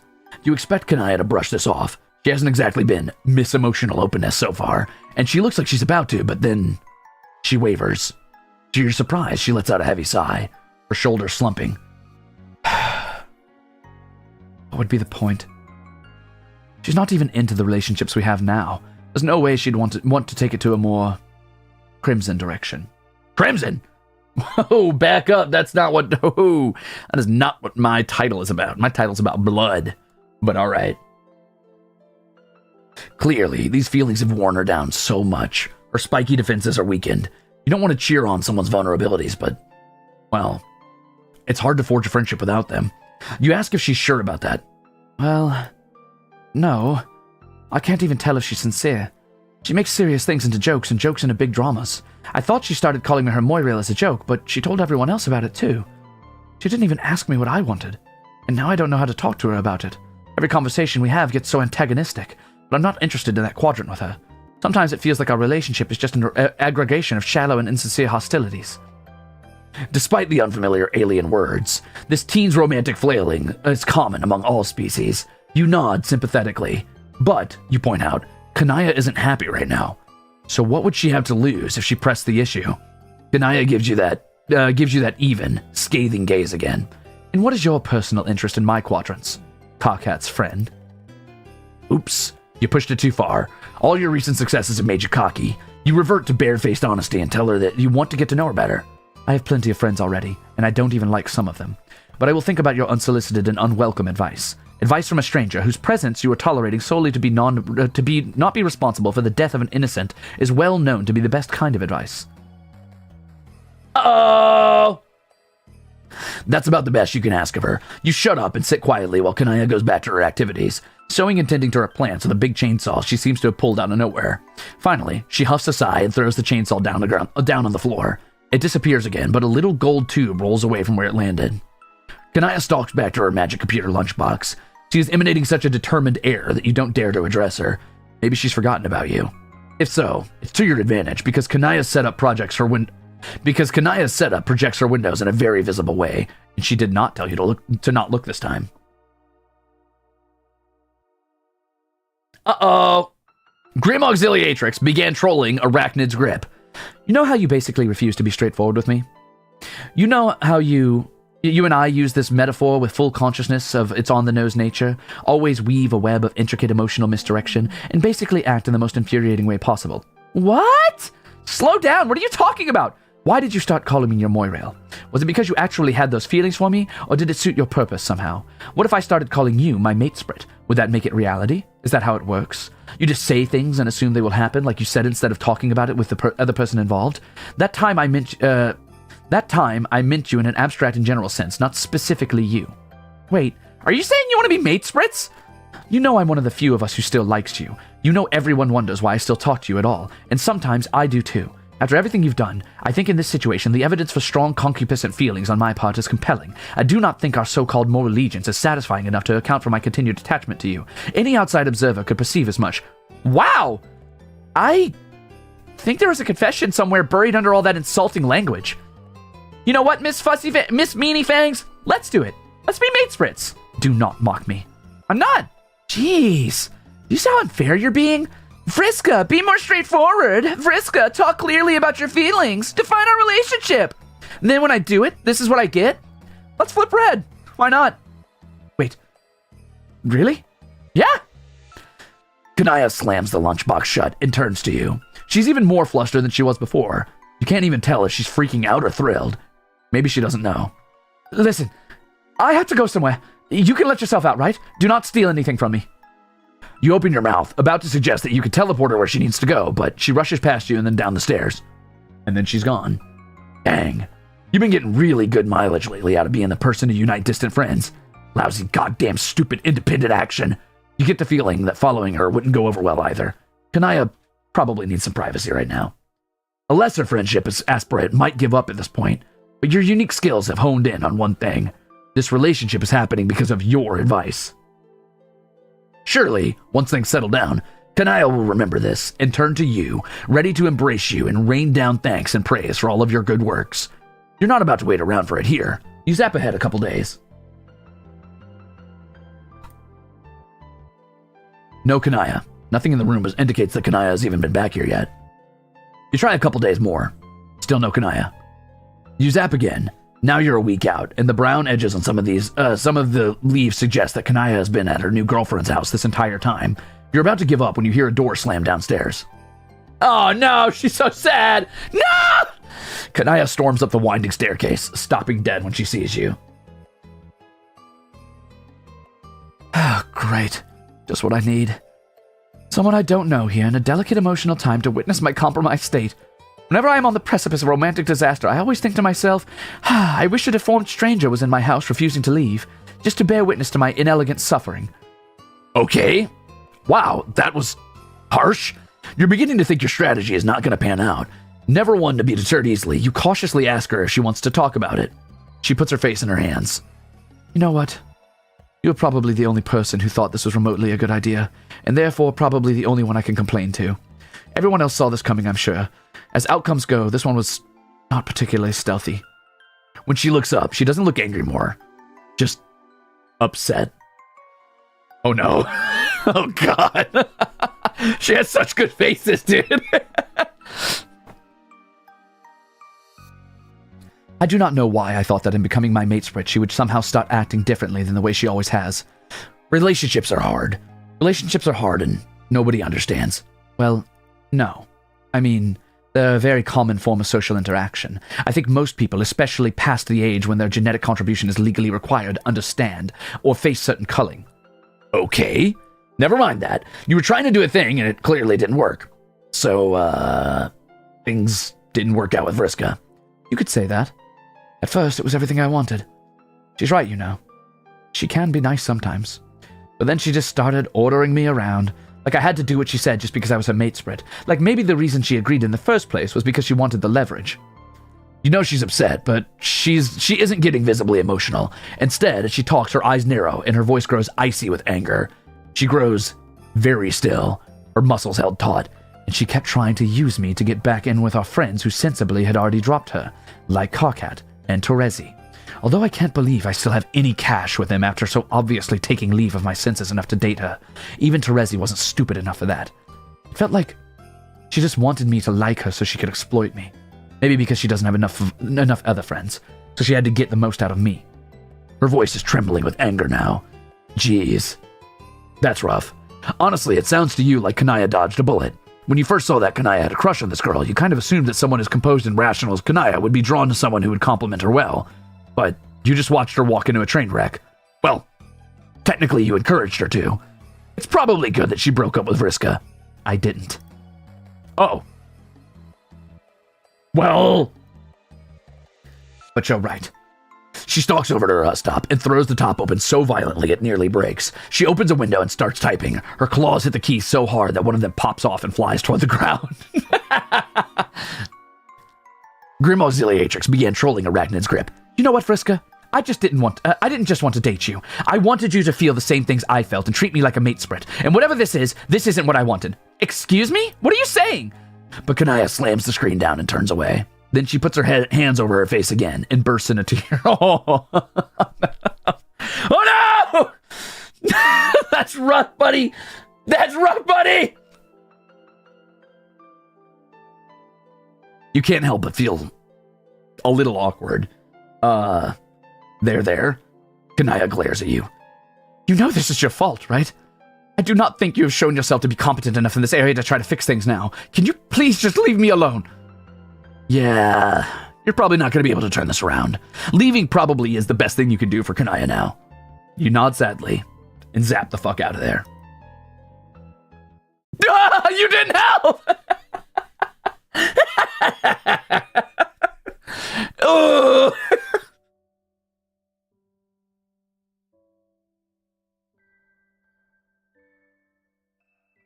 Okay, so don't ever convince anybody to be in a relationship with Vriska. We should have known better. But we didn't know Vriska at this time, or our character didn't. Maybe I can go all the way back to convince her. No! I'm like just so close! Damn it. I'm so close to telling her no. All right, never mind. Let's just get this done.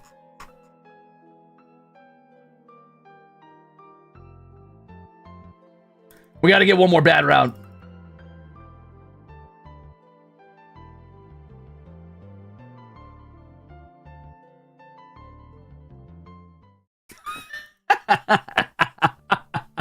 You didn't help! I can't believe you've done this. Blah blah blah blah blah blah blah blah blah blah blah blah blah blah blah blah blah blah blah.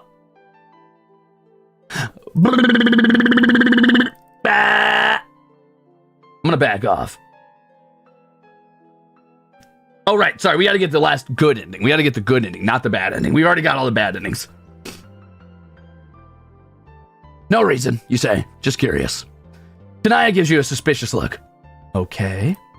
Well, I'm kind of in the middle of something. You can just while away the time until it gets dark. Sure. You watch her for a few minutes as she finishes up her conversation and then starts working on things around her room. But having seen what you've seen, you're determined to find some way to help her.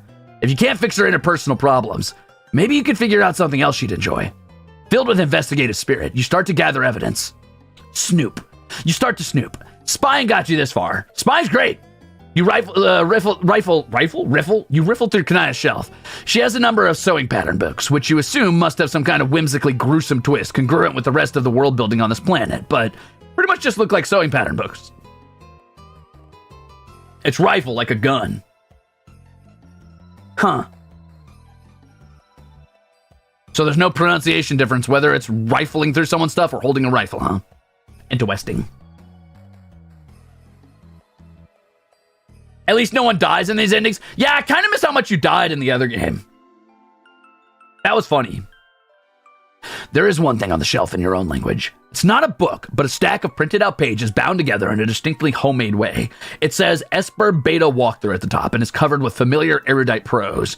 You're pretty sure the events described in this document never happened in the timeline you're currently making, but maybe whatever source Kanaya got this from is not bound strictly to one timeline. There are a number of books featuring shining white figures, mostly women with prominent fangs and variously colored blood dripping from their cruel and elegant mouths. They are all dressed in an explosion of brightly colored fabrics. Something about their sparkle strikes you as strangely familiar. You must just be thinking of vampires. There's no reason you would know anything about whatever the rainbow blood imbibing troll equivalent is.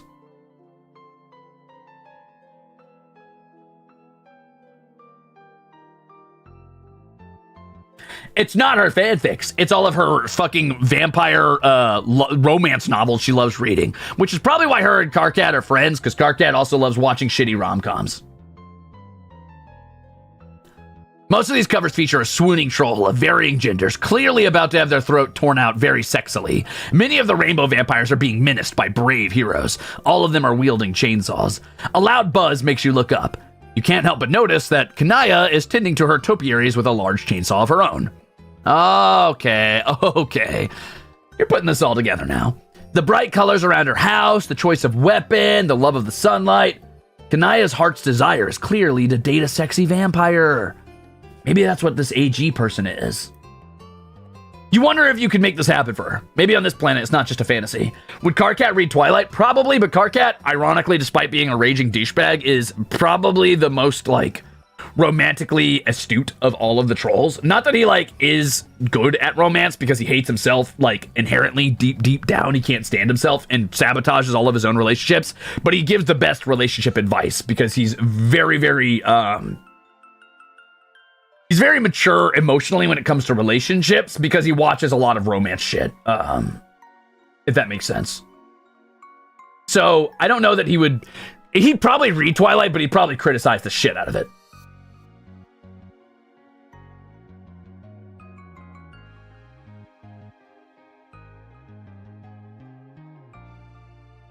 You wonder if you could make this happen for her. Maybe on this planet, it's not just a fantasy. You clear your throat to get Kanaya's attention, and then casually wonder aloud if Alternia has any kind of non-living creatures. Oh, you mean the undead? Yes, yes, the undead. Where might one find the undead? It is not difficult. They tromp past my hive and their hordes every day, slavering and so on, trying to get in sometimes. It's all coming together. That must be the root of Kanaya's fascination. You start to form a plan. For the next few hours, you keep a keen eye trained on the window. Sure enough, within an hour, a group of strange, shambling creatures lurches into view. You yell and point out the window, drawing Kanaya's attention, and then zap yourself out there in front of the horde. Now that you're up close, you can see that these guys are not exactly the debonair creatures of the night from Kanaya's book covers. They're more like zombies. Big, slow, stumbling things, half of them falling apart. Still, needs must. You are going to net one of them for Kanaya. You stand your ground as they lurch toward you, trying to select the most alluring one. Suddenly, Kanaya is at your side. Out of breath from running, she's wielding her chainsaw. Oh, main character, you fucking buffoon. For those unaware, Kanaya lives in a desert where the undead troll children who have died on this planet very regularly get up and stumble in hordes across the desert. She either cleans them up with her chainsaw or lets them stumble past. We're an idiot. We thought they were vampires. Sexy vampires. Are you actually bereft of sense? You don't fight the undead. This is suicidal. You weren't trying to fight them, but there's no time to explain that because they attack you now anyway.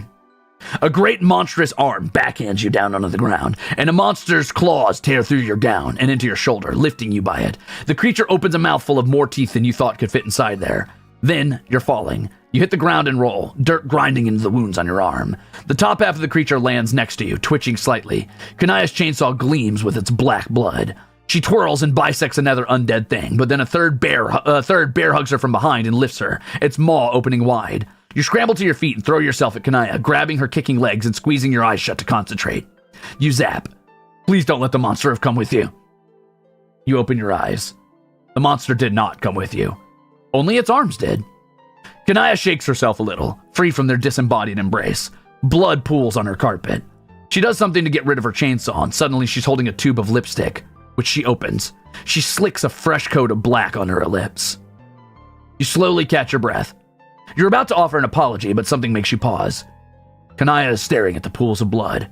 She cautiously, guiltily, leans down and swipes a finger in the mess. Then she brings it to her mouth and delicately licks it. Ah! She makes a face and spits the blood out. Then she looks at you, flushing emerald with embarrassment. It's a good thing this is a recurring joke in Homestuck, this stupid fucking face and saying blah. Oh. You think you made a mistake. Kanaya doesn't want to date a vampire. She wants to be a vampire. Pretend you did not see that. You smile cautiously. It's okay, you tell her. You're embarrassed yourself by your foolish accents. Yes. Why did you do that? Also, how did you teleport? Will we be coming back to that one? We will be coming back to that one, do not mistake me. But I can't understand why anyone would run straight into a horde of the undead. You look down. Well, it's just that when she said undead, you were picturing something else. Another kind of creature that was dead and now isn't, and is a little bit more appealing. Bye, Pixie Punk! Understanding dawns in her eyes. Oh. I see. Well, that's understandable. Vampires are just so cool. They're so cool and hot, and it would make sense for anyone to want to be one. I don't know what a vampire is, but I believe that we are on the same page. Maybe I misjudged you. Perhaps you have greater intelligence and finer taste than I originally inferred. Maybe, you say. And you bet anyone with taste would find Kanaya's daring, unconventional aesthetic intriguing. Even someone like the tentacle therapist. Kanaya freezes. How do you know? Did you just... I mean, who is that? I mean, She clears her throat uncomfortably. Whoever that is, I hope you're all right. And also, well... She looks embarrassed again. Thank you for saying so. You nod, wondering if you should say more. But you should keep that friend's secrets, just like you were going to keep Kanaya's vampire fantasy secret. Because that's what friends do. Bonded for life! Over idiocy and stupid fanfics. We're dumb, and she has dreams of being a fantasy creature that doesn't exist. Yay, we're both lame! Woo!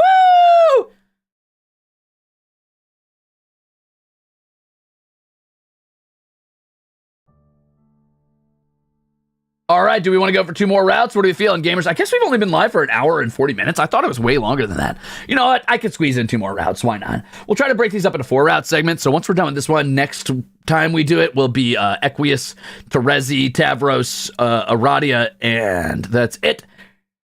And then our last batch of trolls will be Nepeta, Solix, Eridan, and Peferi. Or Feferi, I guess, depending on how you look at it. Now, what was that about Tentacle Therapist? So, Rhoda13M, Tentacle Therapist is actually the screen name of Rose Lalonde, who is this kid here, this route here. She is one of the kids who played the game that ends reality, but in this reality that we are playing right now, we stopped that game from ever happening, so she did not play that game. But her screen name is Tentacle Therapist because she likes eldritch horror and like that kind of shit, like Cthulhu Mythos type garbage. I say garbage, and like that's not really derogatory. I don't mean garbage, but you know, she likes Cthulhu Mythos stuff.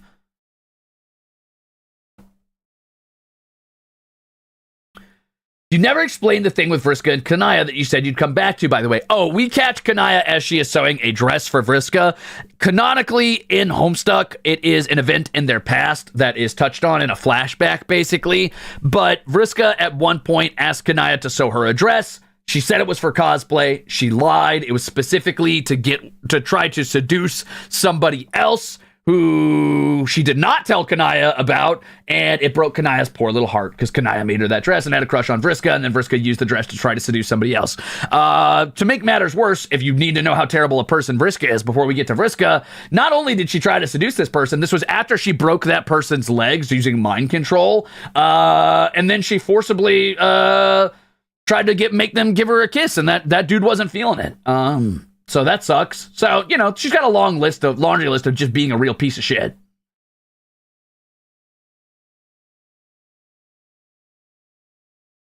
There's going to be a lot of people who tell you Vriska did nothing wrong. They lied. Vriska did a lot wrong. She's a terrible person. Just genuinely a bad person. Well written, bad. Very bad.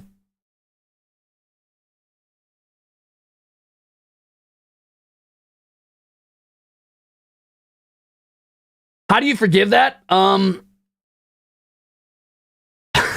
don't know. The gay shades were on very, very tight on Kanaya's eyes, and she's like, damn, but she's so hot, though, I guess. I don't fucking know. Teenagers are dumb. The Delulu, yeah. She's just like, I don't care if Vriska's evil. I find that cool. Maybe she sees Vriska as vaguely vampiric and how fucking terrible she is. I don't know. I don't know how she forgives it, but she sure did.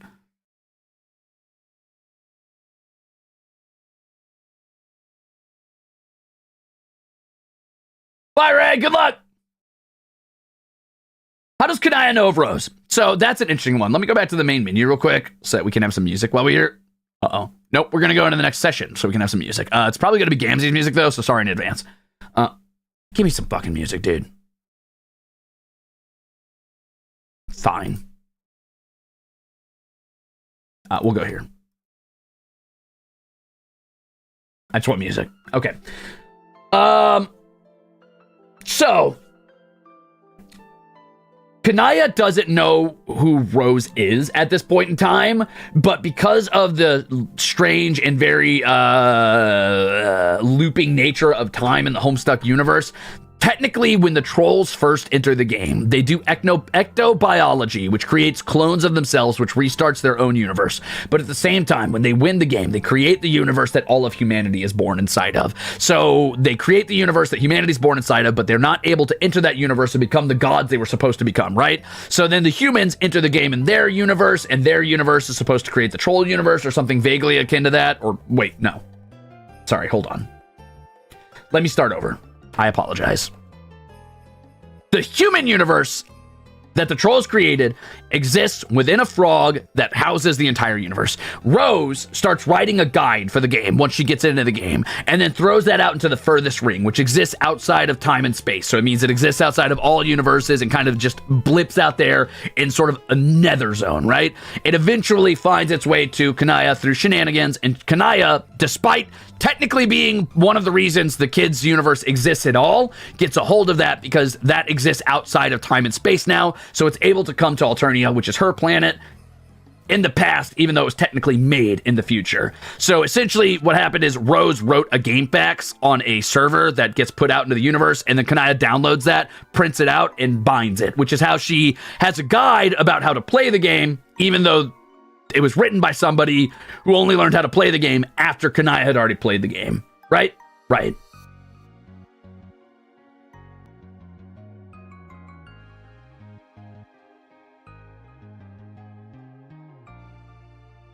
Right. I don't want to have no idea what he's saying.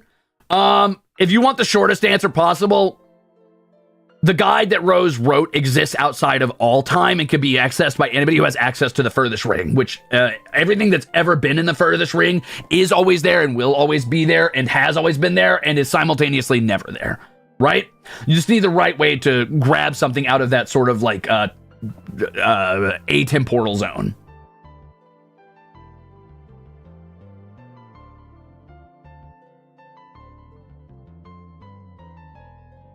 Don't know what that means, but thanks for the soup. Is this unofficial Homestuck? What I'm talking about is official Homestuck, technically.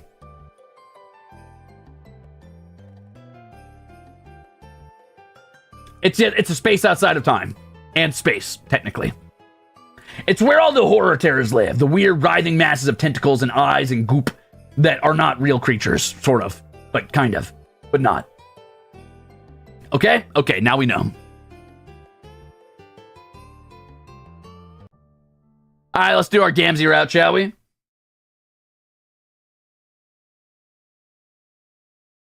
I thought the Flash didn't work, though. How do you get the game working? So, the way you get the game working now is you download the unofficial Homestuck fan collection, and Flash will be working on there. What I'm playing right now is not Homestuck. This is not actually Homestuck. This is a game called Pesterquest. It's on Steam. This is not canonical. If you want to read Homestuck, you're going to need to download the unofficial fan collection. Okay? Okay, here we go.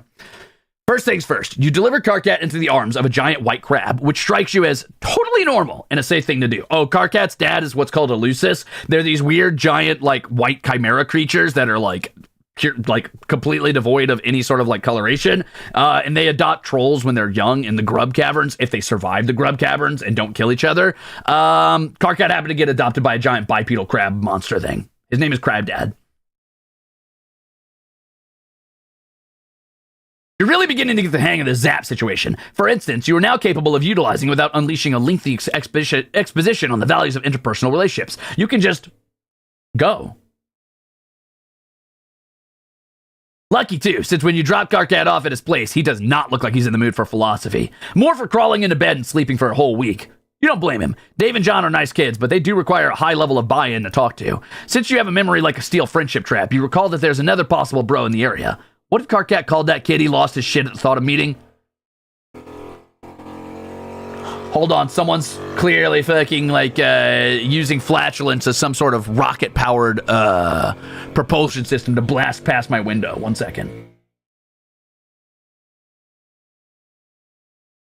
That same guy was up at 4 a.m. revving that thing. What the actual fuck? Please stop.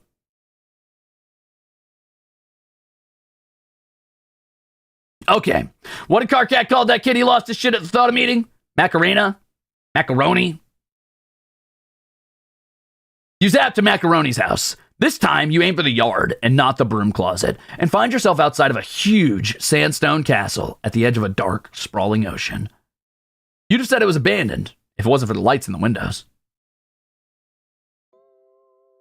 There's Macaroni. Standing at the tide line is some sort of Halloween decoration. A scarecrow made entirely out of sticks and hair and a pair of oversized gray pants. Wait, they probably don't even have Halloween here. It's already spooky enough already. Every day. A nocturnal world can't even fuck with night holidays.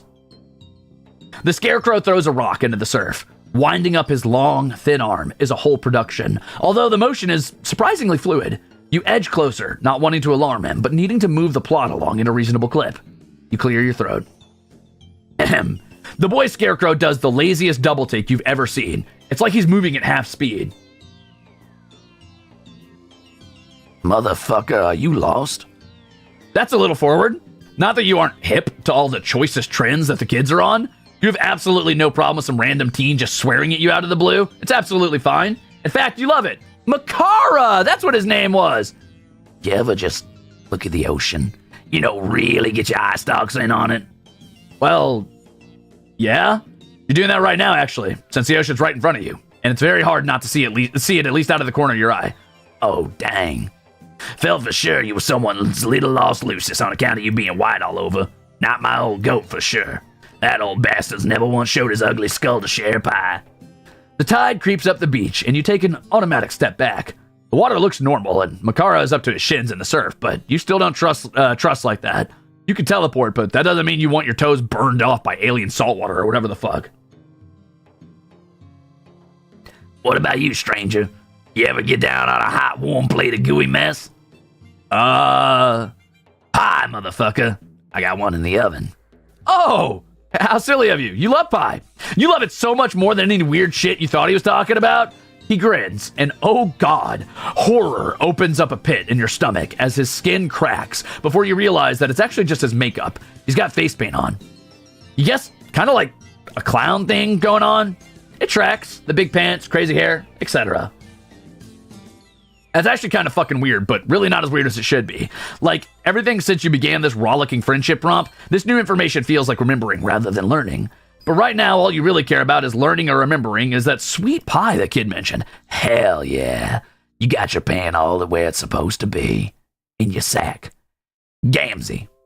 Come again? Gamzee. Bless you. My name, motherfucker. For a second, the kid's vacant stare sharpens. His gray eyes are like looking down a long, empty corridor. But for just the briefest moment, you think you see something lurking at the end of it. Something angry. And then it's gone. Gamzee brings you inside of his hive, which is lopsided and shakes when the wind blows. Whoever designed it definitely got their architecture degree online. It also smells a lot like weed. You take a step into the living room.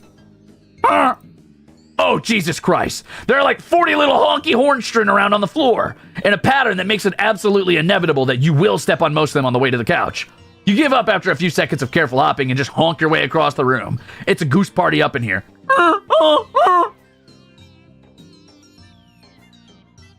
Oh yeah, brother. Make that music.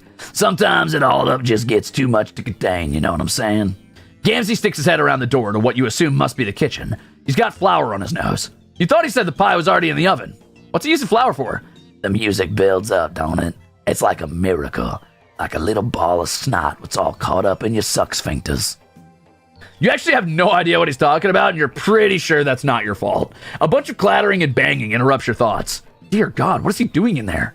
How hard is he baking? Then you realize it isn't actually coming from the kitchen. It's coming from a different door. A closet door. What is that? Oh, fuck. It's you and Karkat. You must have time traveled without even meaning to when you zapped here. Damn it. You thought you were getting the hang of this. But how do you respond to this absolutely unforeseen turn of events?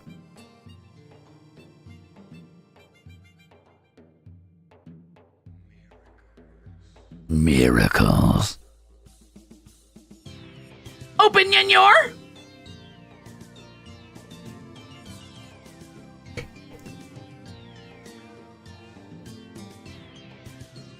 You spring up to open the door because that's what any good guest would do while their host is busy fighting a pie.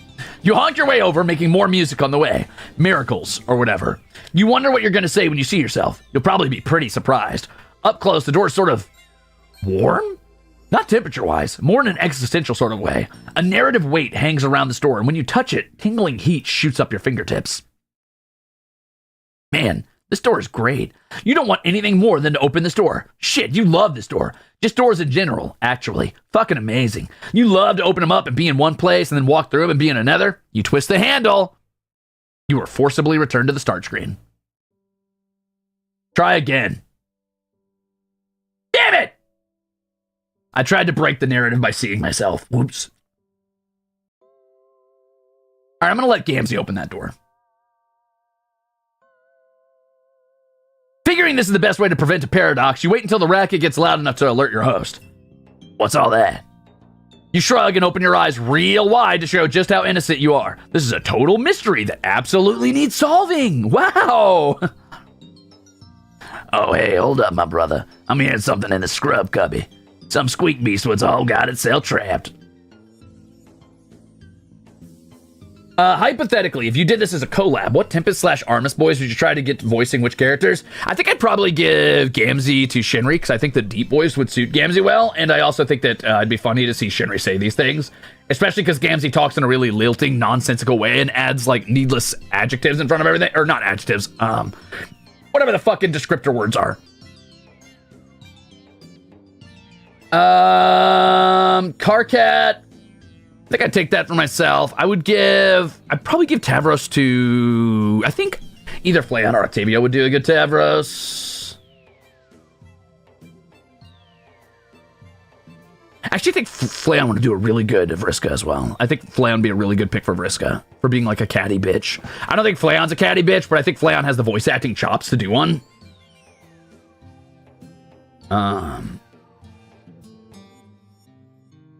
Yeah, Bettel could do a good Eridan. I think Bettel would also do a pretty passable Solix, assuming Bettel could fake a lisp. I could definitely see Gerard as Eridan. Gerard's very Eridan coded, that's true. A lot of screaming, a lot of overdramatics. That checks out.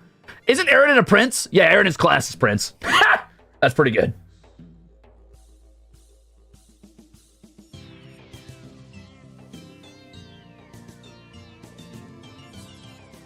Axel? I'd make Axel voice Nepeta for the memes. But who do I think Axel would suit? Axel would also be a good Gamzee, but I think Axel would be a great Dave. I think having Axel voice Dave would be perfect. I could see Altair voicing either Aradia or possibly Equius, oddly enough. I feel like Equius would either have a really deep, soft voice or airy voice, personally.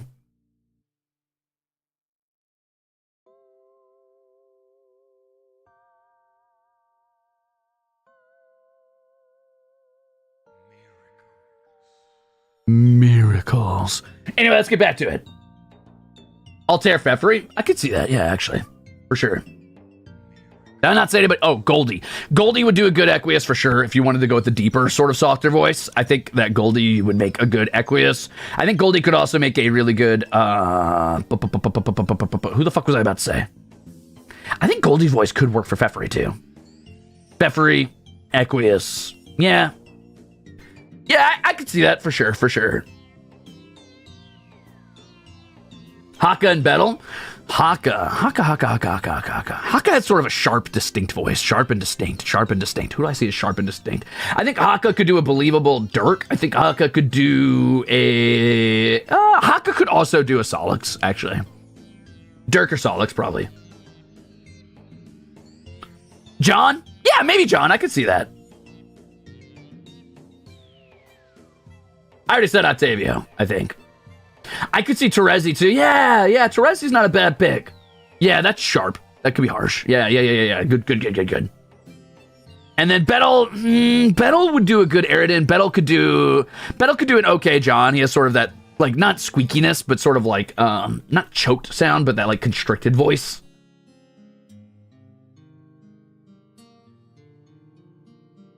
He's also good at sounding incredulous, which is good. A good Jake. Who would do a good Jake? I don't know if anybody could do a good Jake, but maybe.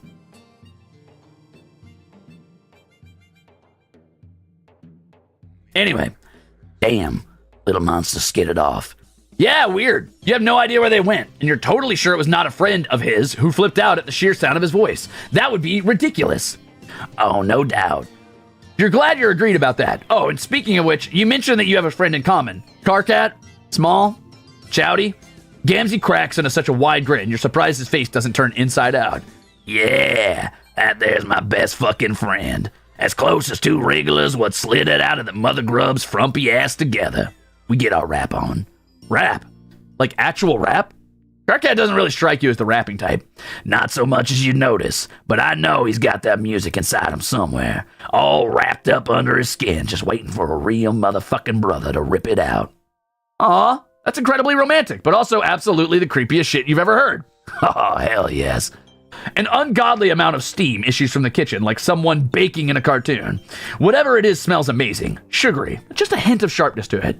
Did Gamzee ever say what kind of pie he's making? Miracle pie, sister. Miracle pie. Oh, nice.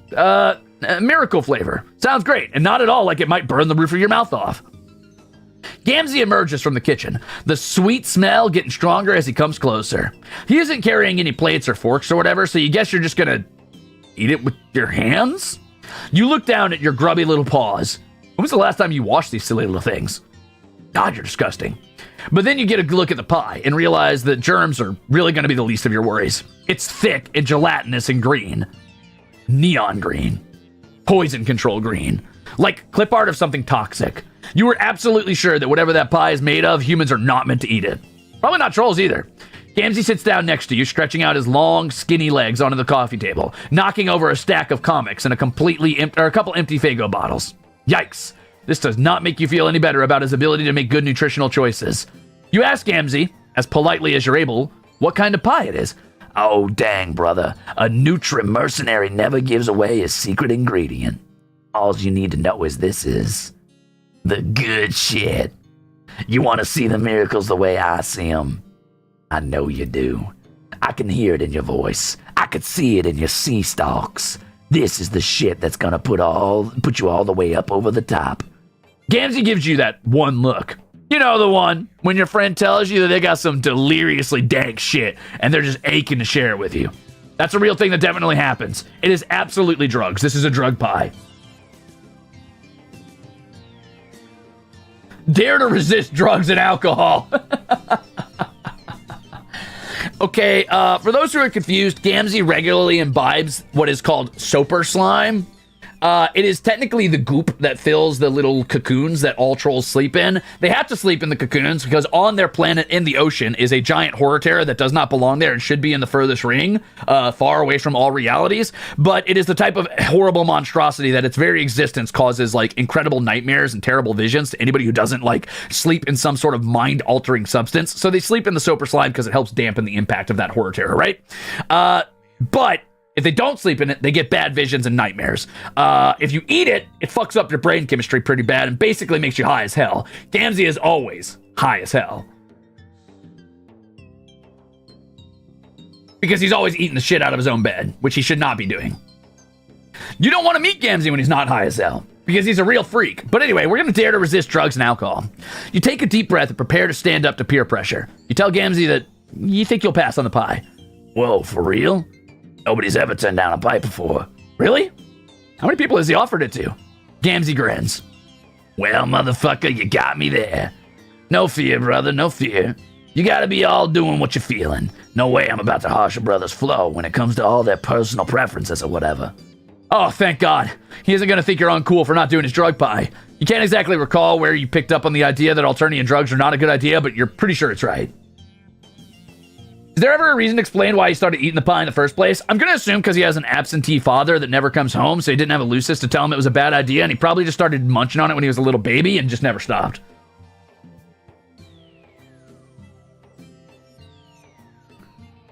Maybe it's just a good general rule of thumb. Avoid alien-controlled substances, or possibly all alien substances. Maybe it would be bad for you even if it wasn't drug pie. Your internal anatomy is still a mystery to you. Actually, Gamzee's taking this so well that you feel emboldened to go further. Push a little harder. Man, you really are getting brazen with this after-school special shit. You suggest to Gamzee that, just maybe, he shouldn't eat that pie either. He raises both eyebrows and gives you a slow blink, looking from the pie to you and then back again. He looks absolutely flabbergasted at the idea. Hasn't anybody ever mentioned to him that he should be careful of what he eats? Not even Karkat? Karkat absolutely seems like the kind of guy to want to micromanage his friends' lives. Might have said a thing or two. Once or maybe 2 times. Does Gamzee ever think about following his good friend's advice? Gamzee freezes with one long-fingered hand reaching for... Wow, I didn't even click. His sprite's working on its own. That's kind of freaky. You little creep. Gamzee freezes with one long-fingered hand reaching for the pie. You could practically see the gears turning in his head. You catch another flicker of that flat, effectless menace behind his eyes. Then he splits into another big, sloppy grin. Fuck it. Gamzee rises eerily to his feet, like he's on marionette strings, almost without bending his knees. Picking up the pie, he shuffles across the rumpus block and opens the window. He makes and holds eye contact as he throws the pie out the window. Oh. Okay, well that's one way to get rid of it. But what about the pie plate? More where that came from. Anything I want, I just enter into the computer and it appears outside the hive a couple hours later. Fucking miracles, man. Or maybe just same-day delivery. Is there a troll Amazon? Gamzee lets out a creaky laugh. Makes you a little nervous and you can't really pinpoint why. Slow down, brother. You're talking all the deep motherfucking heresies today. Turning down a perfectly good pie, what could have got us well and truly seen the glories what's the Messiah's put up on this planet. Don't take away my miracles, too.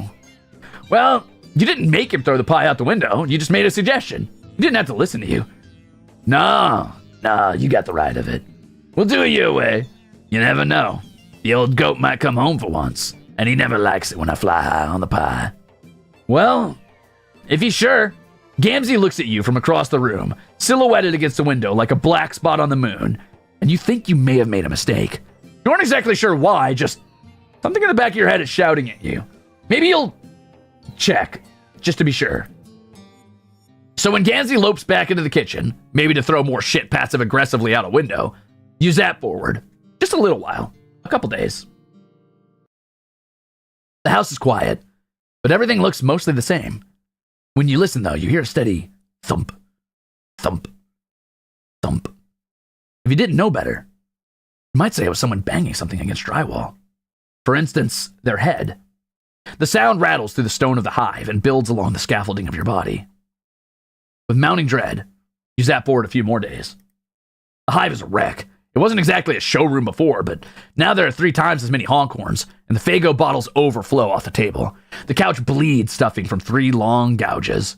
The TV is shattered, and every mirror in the house is broken.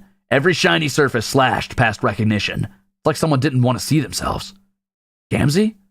Oh God, what happened? I noticed that all of his knives were bloody with different troll blood as well. You zap to Karkat's hive. He knows Gamzee. He'll be able to tell you. Oh God. Red everywhere. It's on Karkat's bedroom walls, the floor, even arching up the ceiling. Karkat's red blood. You've never gotten a chance to talk to him about it. Your stomach curls in on itself, and you fall forward onto your knees, retching onto the carpet. You haven't had any of the pie, so nothing comes up. Kanaya's room is in far greater disarray. She looks like she put up much more of a fight than Karkat had. There are great gouts of jade blood over the bolts of cloth and drafting table, but it's joined by deep splashes of royal purple. Looks like she got a few cuts in on Gamzee. Kanaya's housetop glows sickly into the dim room.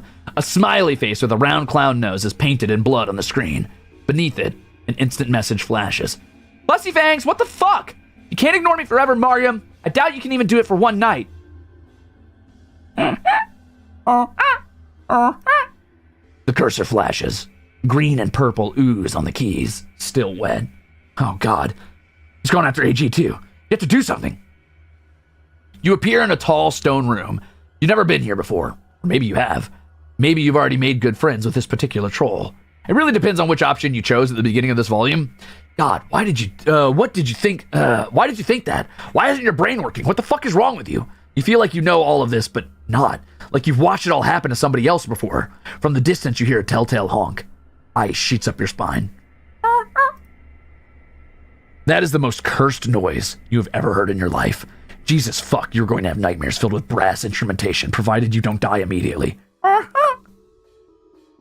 Oh. Hey there, motherfucker.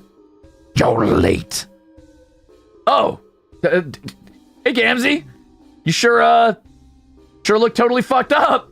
Green and crimson painted shirt. Splashed up his arms to the elbows. It's like fucking Christmas up in here. 3 deep purple gouges intersect his face, still bleeding freely. Shit, dude. Should have kept doing your drugs if this was the alternative. Talk about an overreaction. Overreaction isn't no fucking reaction, little aberrant speck of worm meat. This is the true God's judgment. He came to me, motherfucker. He spoke his words in my ear. He's the only one what's ever bothered to say motherfucking truths to me. Who came to him? Who is speaking truth? Don't worry. You'll meet him soon. Oh, God. Game over.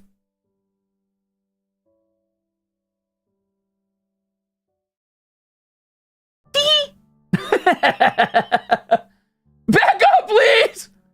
All right, maybe we just eat the drug pie.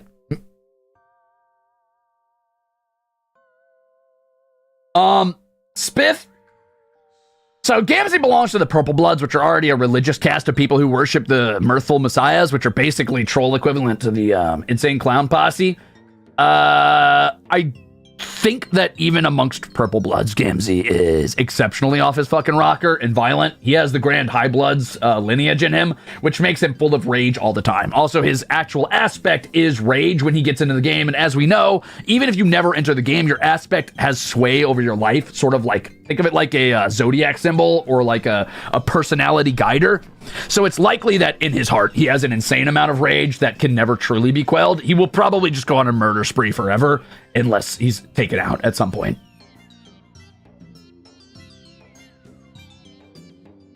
On top of the fact that the religion he subscribes to is already very violent, and even their most air quotes sane of priests regularly kill other trolls just to make fun spray paints to use for graffiti. Like, it is considered holy in some ways to kill other trolls, especially lower blooded trolls on the cast. So, you know.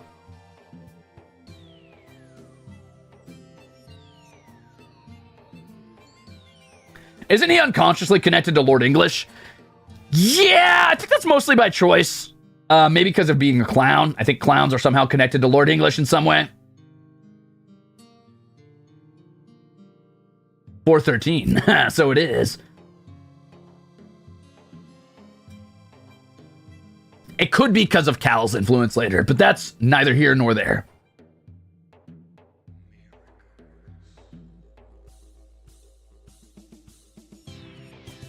All right, let's eat our pie. You know what? Fuck it. You're magic. You can do whatever you want. You scoop out a big green glowing glob of poison pie. It's so gooey and thick it almost slides right out of your hand. You manage to get a little bit of it in your mouth. It punches you right in the taste buds, so sweet that your teeth start to ache, and without any discernible texture, just goop that slowly fills your mouth and coats your throat.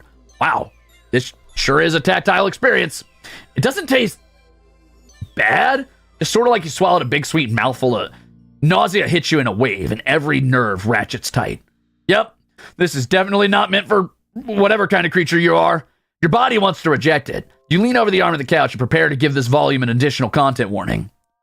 That's the vomit warning. But the feeling passes, and not only does it pass, it is accompanied by a rising sweep of euphoria. It shivers up from your stomach and into your brainstem. You let out an unintentional sigh of happiness and settle back down onto the couch. Wow, you feel so great right now? Holy shit, drugs are awesome. You want to do drugs all the time. No wonder Gamzee was so intent on getting this pie finished. If you were him and you knew this secret to the wonders of the universe, you wouldn't ever eat anything else ever. A long finger taps you on the shoulder. More, motherfucker. He offers you the pie plate, and you eagerly dig your fingers in. It's getting all over the couch and your face, but you don't really care. You just want more of that perfect, contented feeling. Gamzee watches you with dreamy approval. Somehow, the two of you end up in the supply closet. You aren't really sure why. It just felt like a good idea to go in there. Possibly to investigate whatever it was that was making a bunch of silly noises just a few minutes ago. Oh, you know what it was. It was you. You and Karkat. You guys came to visit Gamzee one time, but Karkat wussed out. You'll try harder next time. Good try, motherfucker. You're not pulling my stem that easy. My nubby little brother hasn't been anywhere near my motherfucking hive. I tried to get him to come over here again and again, you know. But he's all got this hate on for face-to-face hangouts. Not like you. You got your motherfucking pan blown right the fuck open. You're like me, my sister. You're wide open to the motherfucking miracles. You tell Gamzee that he's totally right. You were so ready and open to whatever miracle comes along.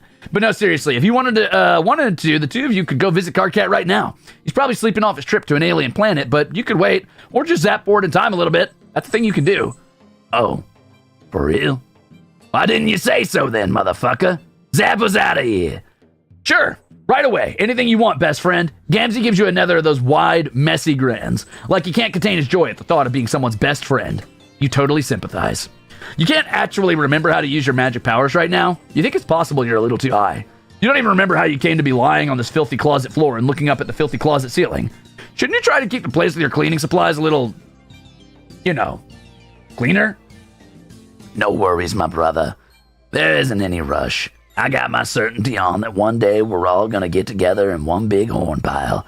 My boy Karkat, T-Dog, Equius, that nasty cerulean bitch was always mad as hell. Everybody. We'll all climb up to the clouds together. You don't know who some of those people are, but that's okay. That's okay. You're confident that they'd all make amazing friends, and you can't wait to climb up into the sky with them. What do you do once you get up there? We ride the Dark Carnival all the way to paradise, my brother. The Dark Carnival? That sounds familiar. Somehow. I feel like you've heard of it before. Oh, I should hope so, motherfucker. Anybody who's got any kind of head for religious dogma at all's heard of this shit. I knew you were a real one. Oh yeah, for sure. You were the realest. But imagine that you weren't as real as you could be. What would you tell some dumb asshole who had no idea what Gamzee was talking about? The Dark Carnival's where the path leads to, my brother. Back in the old days, the righteous got their blood poured out when their time came. All that purple paint in the ringmaster's circle. But nowadays, it's more of like a metaphor and shit. When a motherfucker dies, his soul is all ruptured up from his corpse meat, right? And that soul's gotta all up and go somewhere, don't it? It's not about to just float around untethered. So it rides on up to the carnival where it gets all right and properly judged to see whether it's been a good bitch or a naughty motherfucker. Anyway, that's how the miracles work. Right. God, that sounds amazing.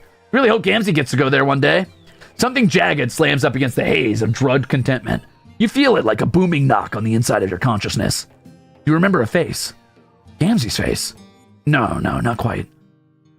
It's a face with makeup, but it's younger, kinder, more vulnerable. You remember this. This is a friend. You remember you had friends. You remember a clown. With a monumental effort, you force yourself into a sitting position. Gamzee is still splayed out on the floor, totally gone. You have to figure this out. For a split second, you had it. You shake your head, trying to clear it. You stagger up. Gamzee makes a sleepy noise and rolls over onto his side. You stagger back into the living room, feeling your way across the wall until you find an ablution trap. You locate the sink and splash some water on your face, trying to focus enough to concentrate, but not enough to lose this thread. Somehow, you know that if you become too aware of yourself, you're going to completely forget everything again. It's almost like someone wants you to forget. Forget all your friends and your past adventures. It's almost like there's an outside influence. You close your eyes and picture that friendly clown face. A name drifts across your mind, almost close enough to snatch. Zap. All of your other trips through the narrative have been instantaneous. 1 second you're in a place, the next you're in another. This time, the air feels warm and gelatinous, like trying to run while waist deep in water. The drug pie could just be fucking with your powers, but you know in the core of you that isn't right. You are where you aren't supposed to be, and something here knows that you're trespassing. Something here is awake, and it sees you. Your body goes through a series of shivers, not unlike when you first tasted the pie. Some distant layer of you knows that whatever you're experiencing is wrong, and not meant to be seen by anyone, as if somehow you've gotten a glimpse into the subatomic level. Your vision stretches out in a long, empty corridor, and at the other end is... You slingshot back to Gamzee's hive, hitting the floor with what feels like every inch of your body. God, how can you fall on your ass and your head at the same time? How is that legal? Even worse, you appear to have sobered up much faster than you have any right to. The high is broken like a fever, and you're sweating through your trendy collared shirt. You turn. Gamzee has somehow moved himself to the couch while you were doing whatever it was, trying to throw yourself in a part of the narrative you don't have permission to see. He looks significantly less stoned than before, too. Where'd you go at, motherfucker? Oh, You just tried to pop in to visit someone you thought you remembered from your past, and it went wrong. Somehow you're just getting the image of a T-posing figure, which is absolutely absurd. Damn. That's some deep nonsense right there. Some righteous fucking noise. Yeah, you guess so. Probably just the drugs, though. Gamzee looks at you through slitted, hazy eyes, and you realize that trying to explain anything to him when he's in this state isn't going to do any good. Just a fever dream. And that's probably exactly what it was. Shit. Maybe this is what the kids refer to as a bad trip. Is this what Gamzee does? Just sits in his hive all day, all the time, and gets high? That's a perfectly respectable way to deal with a hell place like Alternia, but God, makes you sad. All these kids you met so far make you so incredibly sad. There, now you went and bummed yourself out. You're exhausted. You really aren't above doing the least amount of work for the highest possible reward here. You shrug and tell him that probably what you experienced was a miracle. Gamzee's beatific smile makes it all better. Victory, sort of.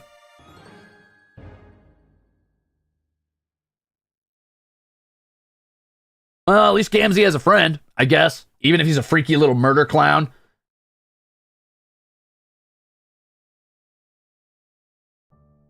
Good hint, I guess?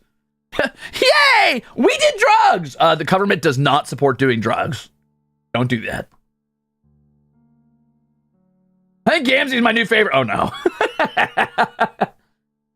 You'll change your mind when you hear about Gamzee's relationship to Nepeta.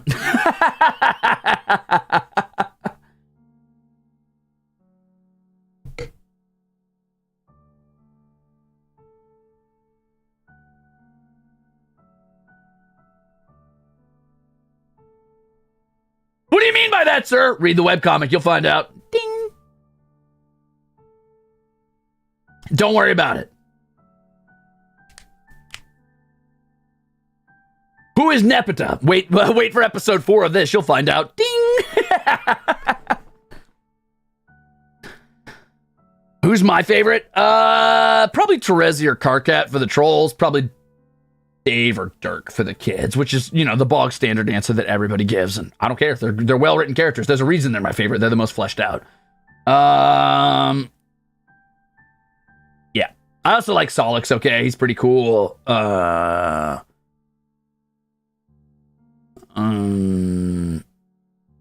yep.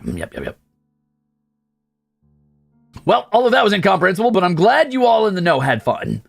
It was mostly just watching some guy who's a lunatic murderer. Basically a crazed axe murderer be high enough to not be a crazed axe murderer. I don't think I would put Dirk up there with Dave, though. I'd say Dave's my favorite kid. Karkat. Terezi. Well, Karkat's probably my favorite troll, sure. I'm sorry that happened, yeah, Neko. That's terrible. I'm sorry that happened.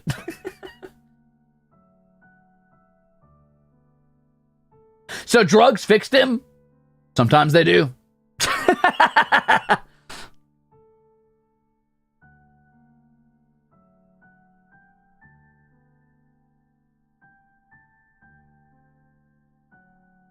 I can't believe that you have a fucking Nick Cage body pillow and you have a Bettel body pillow. Wait a minute. How did I think about it? Have we ever seen Nicolas Cage and Bettel in the same room?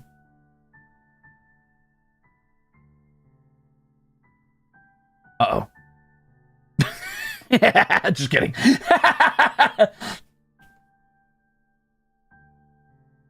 The lore thickens.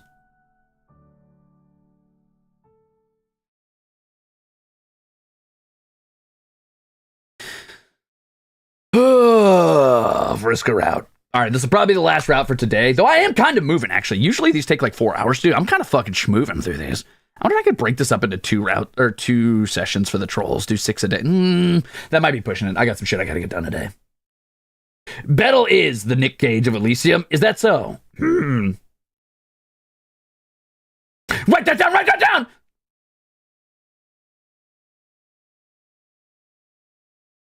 Do we support women's wrongs? Aridin?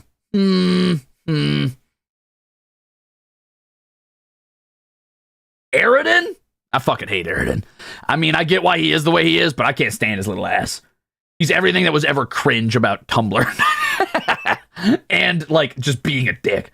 God, he's a dick.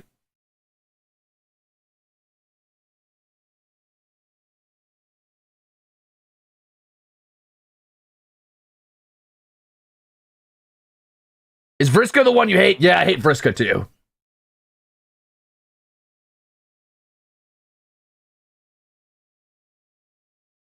Night, KP.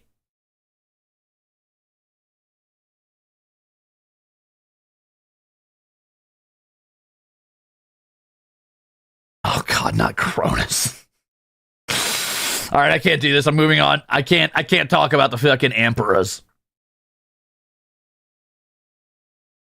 Feelings on Lil Hal? Interesting character. Tragic.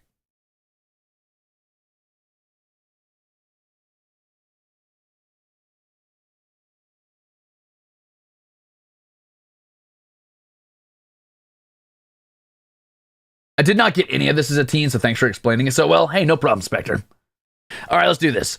Your latest narrative jaunt has you walking down an Alternian shore. The two moons light up this beach cove in shades of pink and lime green, the reflections playing its shimmering patterns in the gentle waves.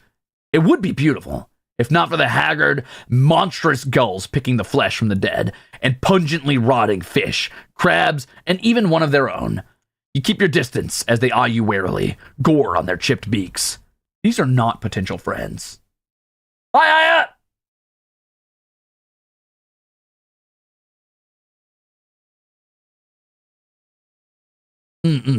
Everywhere you jump, serendipity seems to guide your hand. But would it be right to call you fortunate?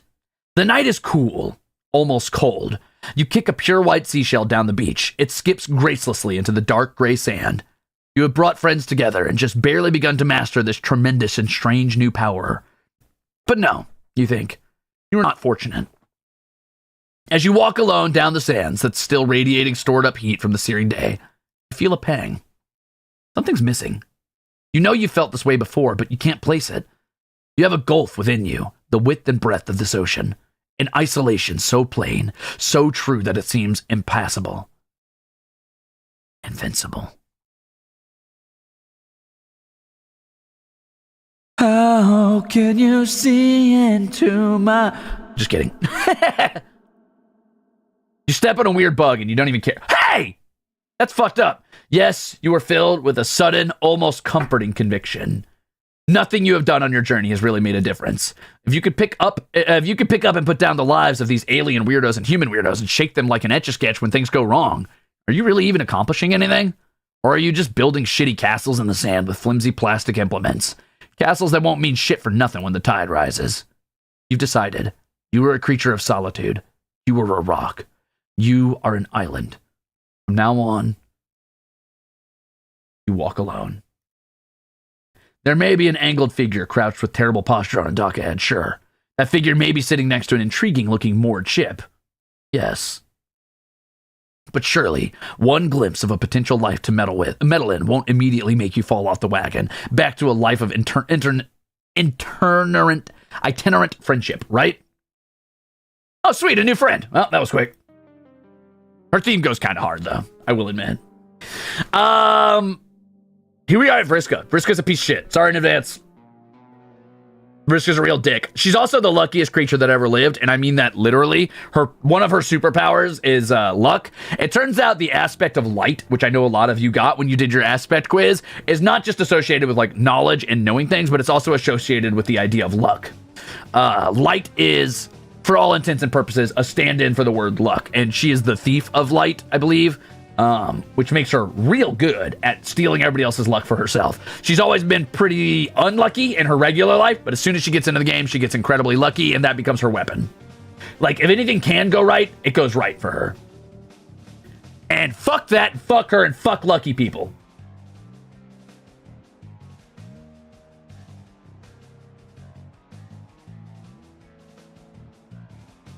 Stealing other people's luck? That's messed up. It sure is. She is, in fact, the anti-Ruze. Yeah, sure. God damn it. You amble over to the girl hunched on the dock like the stupid thimbo friend slut you are, doing an acrobatic fucking pirouette off of the wagon. She hasn't seen you yet, so you watch her like a creep. She's leaning over a complicated pile of papers, erasing boxes and filling them in again. Every once in a while, she pauses to roll various dice.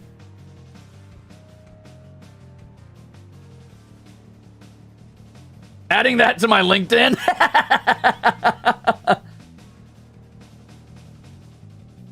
I'm somewhat of a stupid thimble French slut myself.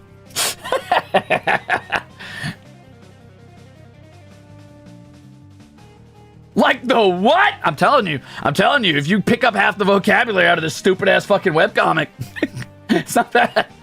As soon as you take one step onto the wooden dock, she looks up and jumps with a feline quickness into a standing position, looking immediately ready for a fight. Whoa, what are you?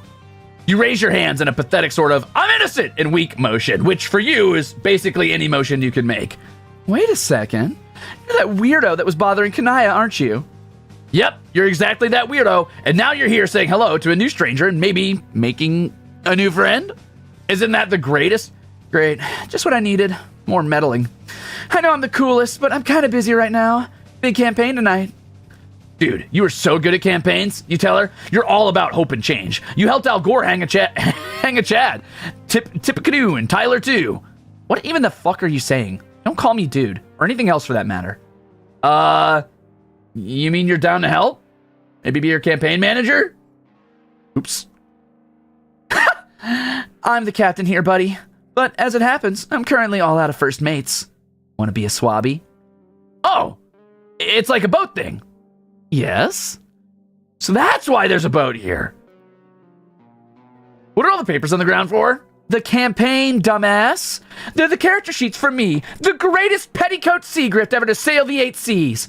One of our friends was raised in a cave, and she still knows what Flarp is. Well, you could zap over to the cave and ask her then. Her look of indifference is immediately replaced with a tilt of the head, as though your threat to leave caught her attention. Ew. Not unless you want to smell like cat piss for weeks and get high off secondhand nip. Look, it's simple. Pick a name and roll up some stats. For example, I am Marquise Spinneret Mindfang. I'm the scourge of the high seas, an undefeated champion of naval flarp. My colors on the horizon turn even high bloods into sniveling cowards. You say that sounds really cool, but aren't your whole names 6 letters long? You mean, you've only met a couple before this, but for some reason, you have a really strong sense of the rules here. I'm in character here. Try to keep up. Surely no one has ever gotten hurt doing Flarp. Yeah, for sure. Surely Flarp is just a game for babies and nobody actually dies or gets permanently maimed. Are her arms armor? One of her arms got blown off, as well as her eyeball. This eyeball used to have 8 pupils in it, the eyeball that's hidden right now by her shades/eye patch, and got blown apart.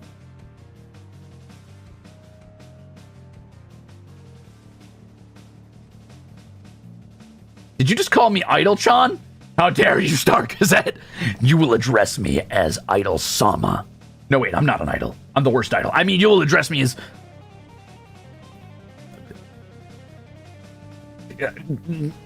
insufferable prick. Yes, that explains the outfit. She seems really into this. Maybe weirdly into this. It's all a bit intense. Isn't this just a game?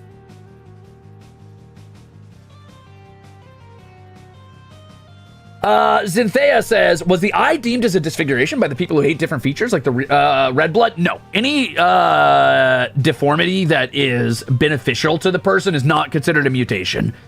You're fine with that.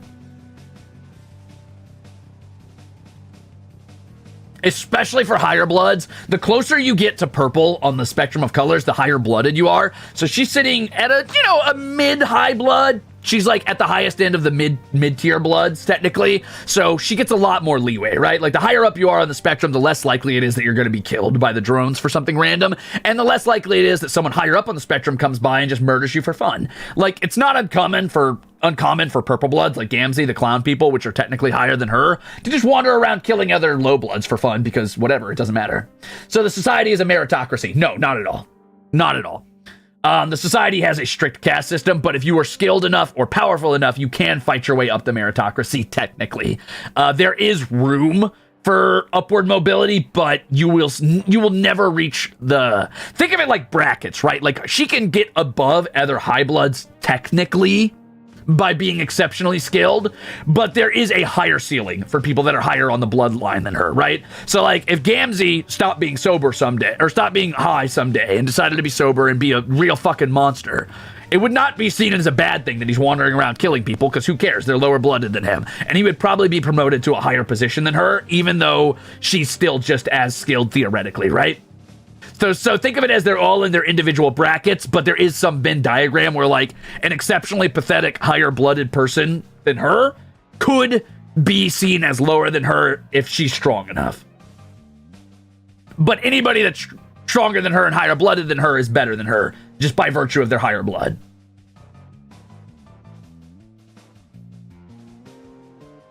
Sure, something like that.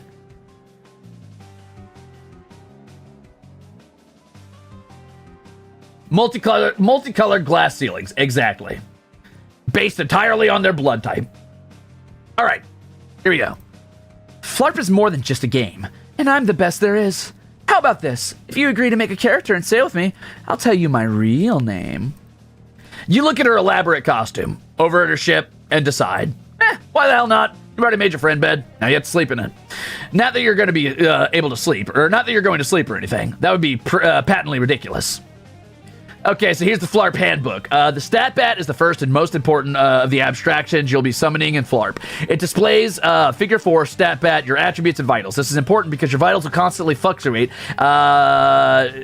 in relation to a number of factors, including real physical performance and vitality. Summoning a stat bat is the first thing you'll do upon creating your character. When creating a character, Flarp has a simple 3-step character creation process that lets you easily decide on both your proficiencies and abilities by setting various attributes which automatically determine your class. Rolling the dice rostra. You first need to fill out various rostra of your attribution sconce by making 10 dice rolls of varying complexity. You need to roll on the rostrum name of the Throne of the Empress, the Scrimshaw workstation, the Tyranny, probably like Blade Hound or some shit like that. So, you know, essentially what you're going to do is you're going to roll these dice, but also it is influenced by your actual physical capabilities. So, you know, when you're playing D&D and somebody's like, hey, you have to you can't just do a charisma check, you have to explain your convincing argument. And then your argument back to your DM is like, dude, if my character doesn't have to actually, like, if I don't have to lift a boulder to do a strength check, why do I have to convince you to do a charisma check, right? The opposite is true here on Alternia. You have to have the actual stats. Like, you can roll and those influence, but your physical stats also influence how good you are at things. So if you get a plus to strength check, it's actually influenced by your real strength. And if you roll to attack someone, you're probably actually stabbing that person. So be careful! Vriska has, or can, and has killed many other children playing this game. Okay, let's walk you through this. You should be flattered that a master gamer like me is giving you the full tutorial. I had to read the books myself with no help. The first thing you do is roll values for each of the 10 dice rostra. Simple, right? She pops a huge bag of dice out of her Sylladex and starts handing you groups of them at a time. Oh, Vriska fights using dice kind, by the way. She rolls dice and then random things happen to her or her enemies depending on how good or bad she rolls. So yeah. Is Flarp in the OG Homestuck? Sort of. You don't actually get to read the rules, but yeah, it's there. She flarps in Homestuck.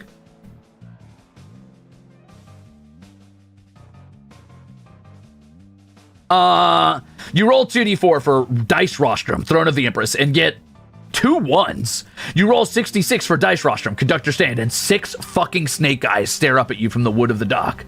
Wow. You're really bad at this. Take the insult lying down. You do not get an option, unfortunately, on this one, because you are really bad at this. Alright, Tyranny's Tribune, Bilgewater Soapbox, Oracle's Dais, Foolish Professor's Lectern, Conductor's Stand, Tribune of the Heiress, Choir Box of the Face Paint Angels, Podium of the Runners-Up.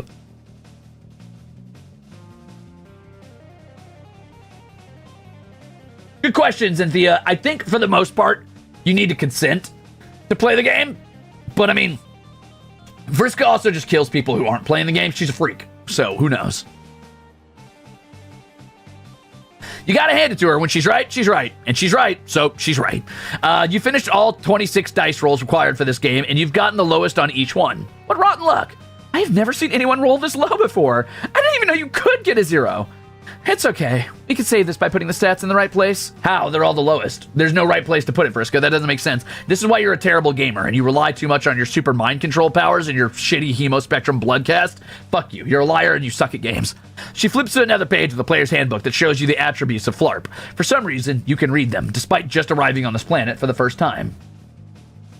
Wait, is she stealing our luck right now? Probably. Like I said, even though she's not in the game yet and she doesn't know that she has the power to steal luck, every character in Homestuck and everybody that's ever played Esperb is unconsciously influenced by the game and their class in the game, down to actually even in other timelines where they don't play the game being influenced, right? So, like, for example, Dave Strider's older brother is the Prince of Heart in his session, but in Dave's reality, he never plays the game, but he's still influenced by the abilities associated with being the Prince of Heart, right?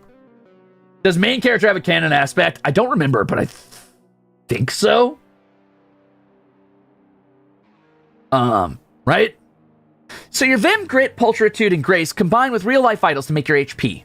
Wait, real life idols? Your body's weak and shitty. Is this some kind of hardcore game? The most dangerous game? If you die in the game, do you die in real life?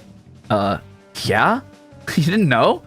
The sheer combined shock of what you don't know could kill an elephant quicker than Thomas Edison trying to discredit an immigrant. You get to roll whenever you level up, so you won't be so pathetic forever. I mean, if you survive. Damn, not the Thomas Edison burn. That was fucking clean. Slide that one in there and out of there. Let's go. But with a scourge like me at your side, you're on easy street. I'm jealous of you, really. You gulp and nod. Okay, let's finish this. The Marquise grins. Her lipstick smears a bit where her fangs jut out. You'd think that's just how it is for trolls wearing lipstick, but Kanaya's was somehow perfect. She pulls an 8-ball out of her pocket and smashes it, suddenly and violently, on the dock. You jump at the noise. She looks at you, pitifully, and then decides not to make fun of you this time. Oh god, we are pathetic. Oh no! Out of the wrecked plastic sophistic square, like Sophocles, there you go. A gross fucking grubby worm appears. It's like the size of a wiener dog, and it's wriggling. You see that it's pulsating. Covered in the blue-tinted family recreation water, once inside an 8-ball, the grub's swollen ovipositor glistens. It extends to deposit a massive brood of eggs, each glowing in the center with a slowly pulsating LED light. This is so fucking gross. You look away and dry heave a bit, leaning off the dock. So far, this game sucks ass. Jeeg. Don't tell me you've never seen a game grub before. You tell her that you have never seen a game grub before. Also, maybe she should give a CW warning before she makes you watch a thing that includes a glistening ovipositor. What? Ugh, shit. Yeah. That was pretty gross. Here. You bring up the pause menu, click on warnings, and give it a read before making an informed decision. Have those been there this whole time? It's true, the warnings for this route have been there the whole time.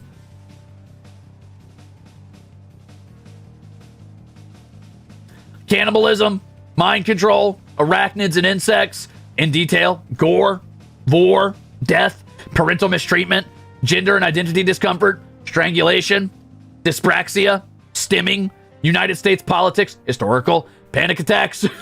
There's your warnings. We'll get to the vor later. Don't worry. Is that a fucking Homestar Runner reference? Probably. I've never read Homestar Runner. I don't know.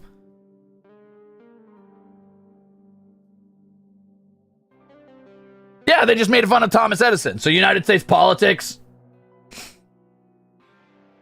Vriska taps her foot impatiently while you fuck around in the game client. Oops, sorry, Vriska. For some reason, seeing a full list of content warnings is not easing your anxiety about what's ahead. It reminds you of something that once made you really angry. In fact, you're especially worried about the gore and death tags. Maybe you should just peace out of this narrative. There's basically no harm whatsoever in you yeeting out of this one, and it might save you a drowning for good measure. Not that flirtation with dangerous end is exactly rare for you. Peace out or play Flarp and Vriska. Let's peace out first and see how that goes. It did say it was warning you about insects in detail, Grim Tuesday. You know what? You're not feeling up to tabletop gaming today. You close your eyes and feel yourself sink into another narrative. Wait! Aw, poor lonely girl. Your loss. See you, Tempura!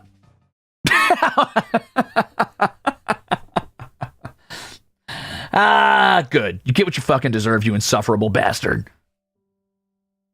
You chase everyone away, you get what you deserve. I almost feel bad. Almost.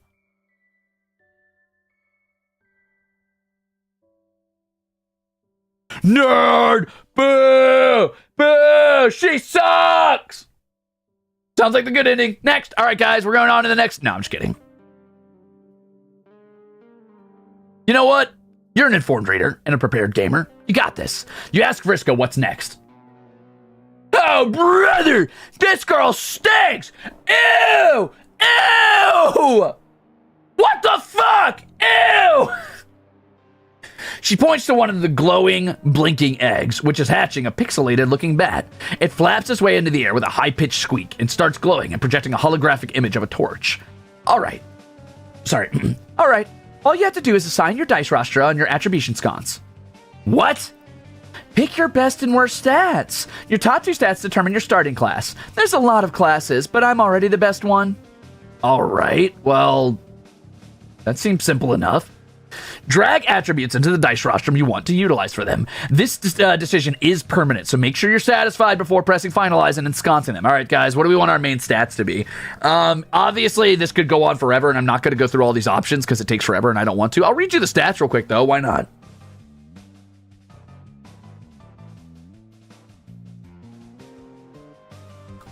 Vim. Your vigor, primary component of HP. High Vim makes you more durable, while low Vim makes you more dangerous while you're vulnerable. Rascality, your ability to get away with mischief. Rascality is your compliance matrix defense. Dexterity, the measure of your finesse, paired with gra, which I assume is gratuity? Grace. Paired with gra for intricate tasks. Pulchritude, your suaveness and hard-boiled credentials, important for any action that requires charm or charisma. Grace, your ability to maintain your poise and smoothness, paired with dexterity for intricate tasks. Appetite, your hunger and enthusiasm. High appetite makes you more effective in combat, while low appetite makes your improves your passive healing.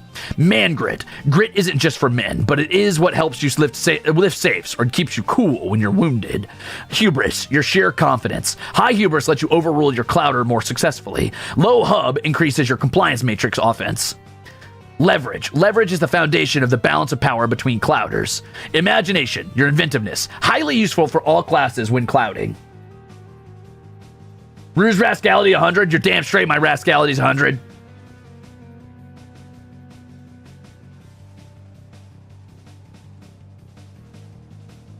My dexterity's pretty high. My man grit's not too bad.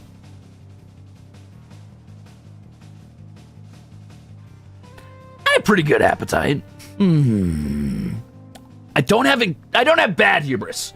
Well, my hubris fluctuates aggressively.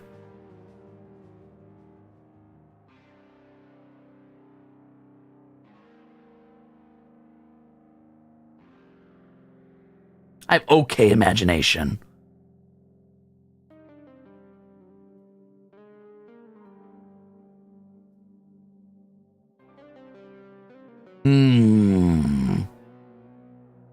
Let's go with appetite and see what I end up as. I'm a scrappy doer. All right, the rest is whatever. The rest doesn't determine class, so it doesn't matter.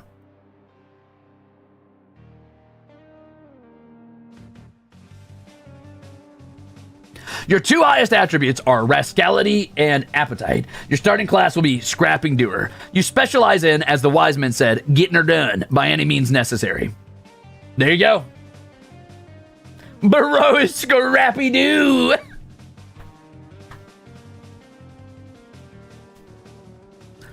A max level petticoat Seagrift and a level 1 scrappy doer. She will change the dialogue here, and the game will tell you different things based on what you put in. Let's just do another one real quick just to show you. We'll do man grit and Vim. You become a cast iron skillet.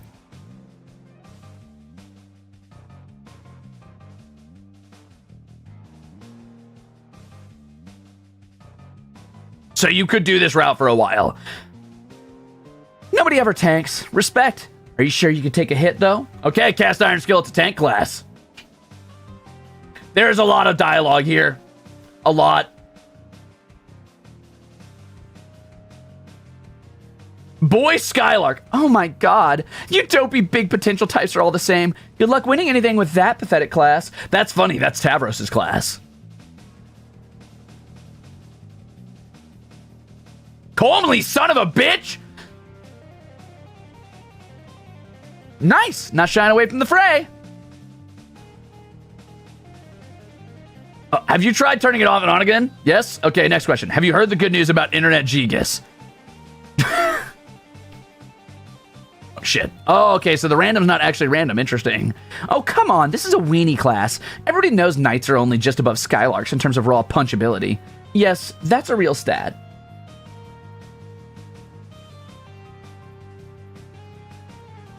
Well, There's probably somebody out there who's into your whole situation. Flarp does have its fair share of freaks.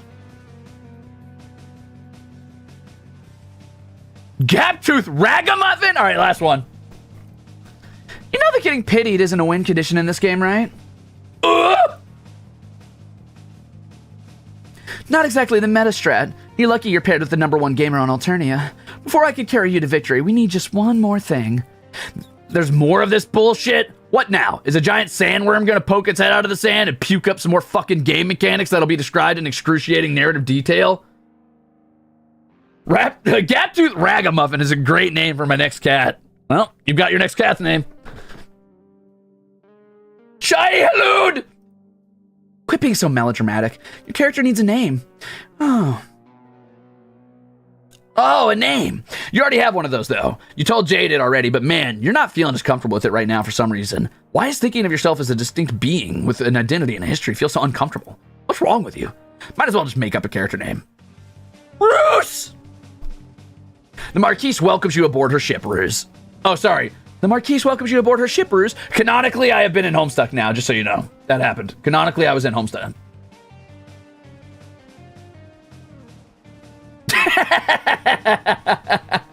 I do love my crunchy RPGs, you're right. As soon as you confirm your name, the other eggs start squelching and cracking into more little flying holographic biotech projectors of various shapes and sizes. Moths and dragonflies and lightning bugs zipping off into the distance. The Marquise welcomes you aboard her ship, Ruze. Oh, wait, no, sorry. I clicked wrong. Vriska captchalogs all of her various books and character sheets, pushes her eye patch glasses up to the bridge of her nose, and clambers up the gangplank of her ship, which you see has a name painted on the side in cerulean script as you follow her.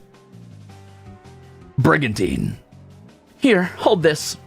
Vriska hands you a rope, and you hold onto it, keeping the mainsail rolled up as she scurries to and fro, aft and bow, across the deck of the ship, making adjustments. You watch her try to tie a double bow line, but struggle with the dexterity of her mechanical fingers, swearing in frustration under her breath. You politely look away and try to make idle conversation. You ask for her into the bargain. What? Her name. You made a character, she tells you her name. That's the deal. She secures another rigging and stomps back over to you. You haven't really made a character until you're in costume. Is your fit not on it already fresh? Perhaps even the freshest? Here. She dumps an extra outfit out of her inventory, looking almost exactly like an earlier version of hers. Smaller, with more amateur stitching. You put on the big bridge coat and feel super badass. She looks at you, tilts her head to evaluate, and then grabs a jaunty hat, feather and all, from her Silodex and pops it on your head. Woohoo! Jaunty hat! Yay! Nice. All right.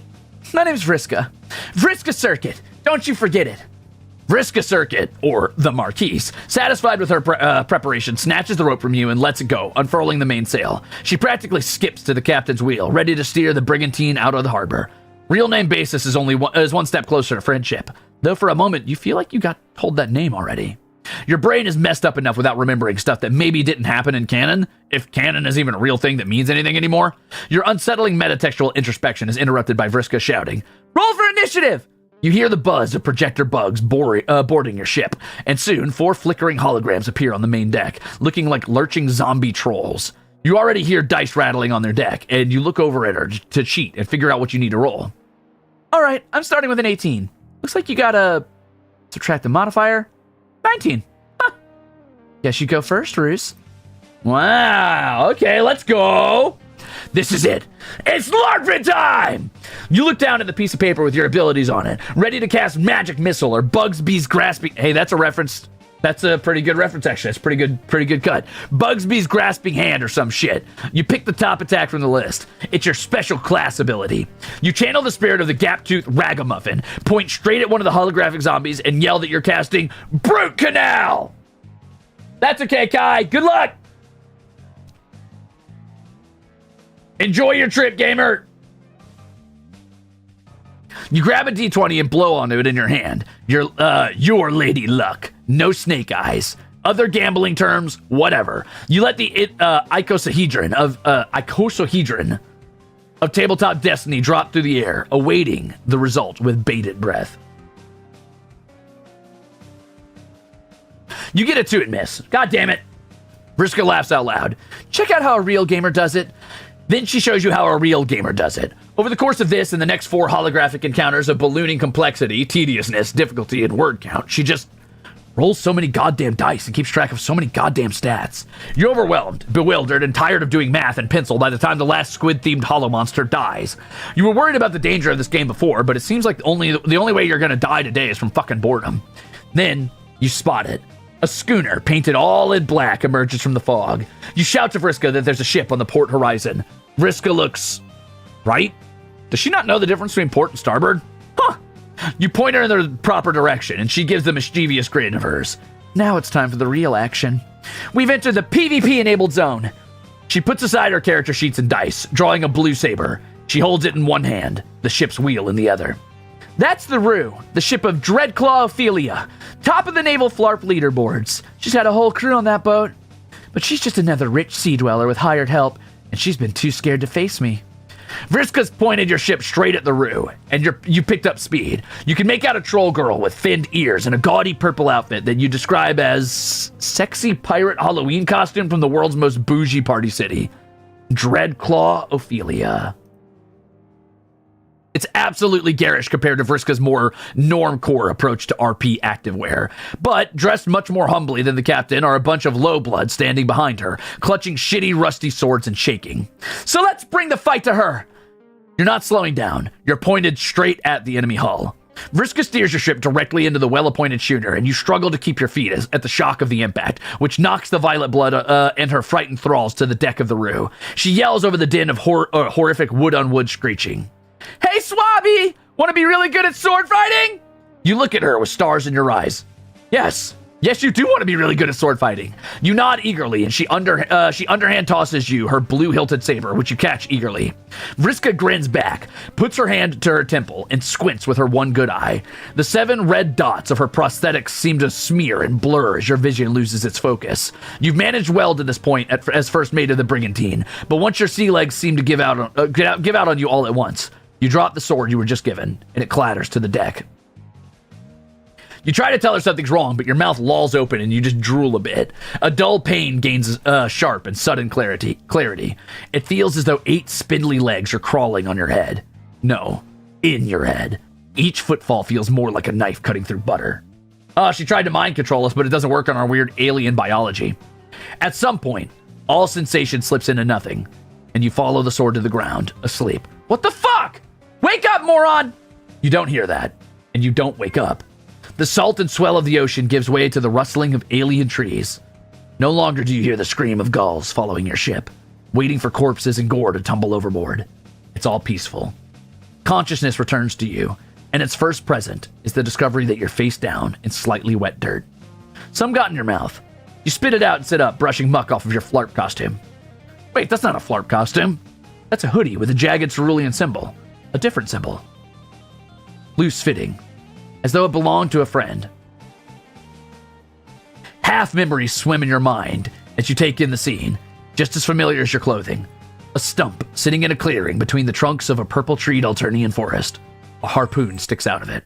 This stump would typically fill you with unease, an aura of death and defeat. But a squirrely silhouette cuts through the darkness, and you step further into the clearing and feel your heart lift. Arturus, stop crying. What is your problem? What do you want, buddy? I already fed you today. What?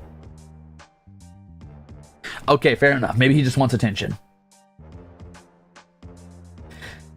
So, this is actually a vision from Hive Swap Friend Sim. So, if you did not play Hive Swap Friend Sim, you might not know who these characters are. This is one of the only times besides seeing that one clown on Gamzee's route that you're going to see a character you don't know. But don't worry too much about it. It's just that they themselves somehow awoke to their class spec from Esperb without ever playing Esperb. They awoke to their abilities that they have in the game without entering the game somehow. So they're able to kind of still perceive us even though we're not here. Boldir. Or Boulder, depending on how you want to pronounce it. You missed Karkat, Gamzee, and Kanaya so far. Reese's Pieces. See you, Daffy. Sitting there on the stump, kicking bare feet back and forth, tilting her head to the side and smiling impishly, is your friend, old dear Lamati. You remember her? Wait, you remember her? Psst. Fancy seeing you here. That's a joke. I'm a figment of your imagination and was expecting you the whole time. She pats the stump next to her in an inviting gesture, and you sit down. You feel less adrift than you can ever remember. You tell her you missed her. Of course you did. You got yourself into a real mess, dear friend. You ask about all your old friends. Sitting next to you, they flip through your mind clear as day, as though the memories were never locked away in the first place. How are Tagora and Gaelic doing? Has she run into Ardata again? What's going on in the neighborhood? Do folks miss you? That last question collapses her wry smile into a genuine, crestfallen expression. I can't really tell you that for sure. You've seen it for yourself. Just how much he can do. There's a whole other disturbance in this neighborhood, and it has his nefarious fingerprints all over it. It's almost like he was preparing for this. But I try to stay one step ahead, and I remember what I'm fighting for. Do you? The question is arresting. What are you doing? Even with your memory clouded, you've just been bumbling into other people's stories, breaking things as you go. There's nothing wrong with breaking things. It's like they say. Sometimes you have to compromise a few unfertilized cluckbeast embryo in the name of a complete breakfast. You tell her you haven't had a good breakfast in ages. One of the places you were at had swords in the fridge. Also, you have absolutely no idea what you're doing. You're going where the river takes you. Things are different now. There's a great power within you that you are just now realizing. The power to shape the river, to use its waters to scour the lands as you please. A power even he doesn't fully understand. You look down at your hands. Sitting next to her, you start to remember the green room, the story that you've fallen into. You tell her there's so much broken, and you have no idea how to fix it. You tell her you wish she was real, not just in your head. She'd know what to do. She tilts her head again, inquisitively. Am I, though? Just in your head, I mean. The story is only broken if you accept that it's broken.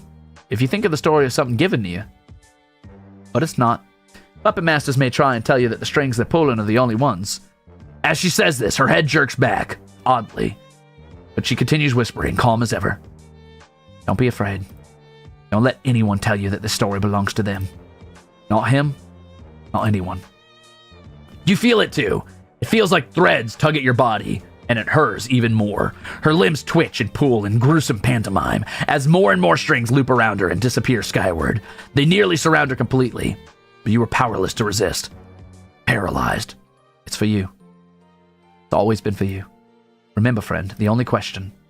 She only manages to spit out 4 more words as she is swallowed up and tangled in a spider's web of marionette strings. Choked and broken.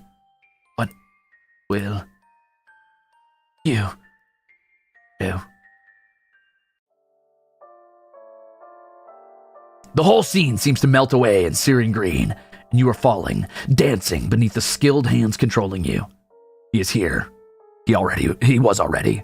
The ticking of 1,000 clocks exactly in time echoes around you.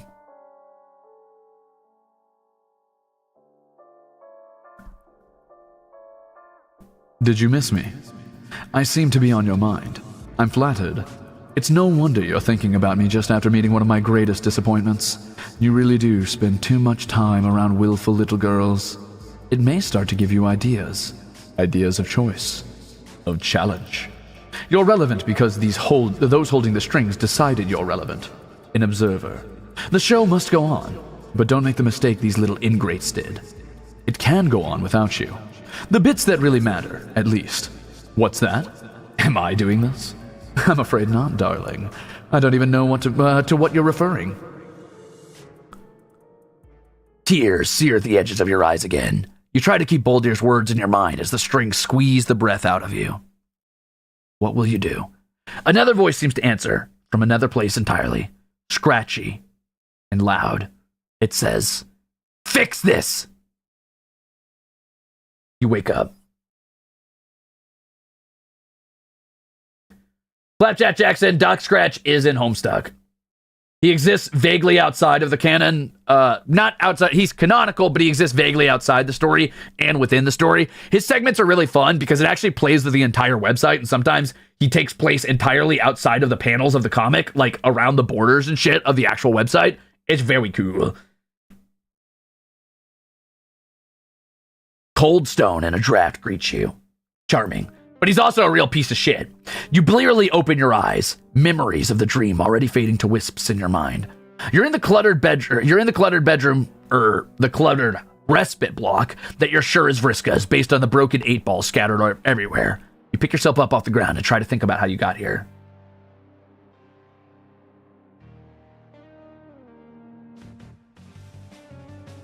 You passed out back on the brigantine. She must have brought you home. But where is she? You turn around and see a window. You look outside and see a dramatic scene below. Vriska is mind controlling a group of thralls.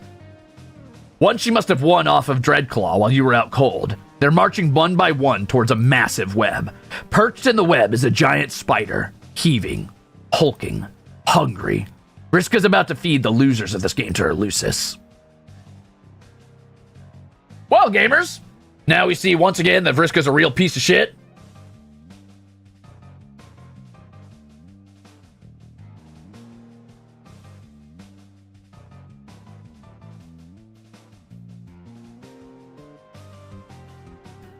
A Lucis is a giant, monstrous creature that takes care of trolls. They adopt trolls when they emerge from the breeding caverns.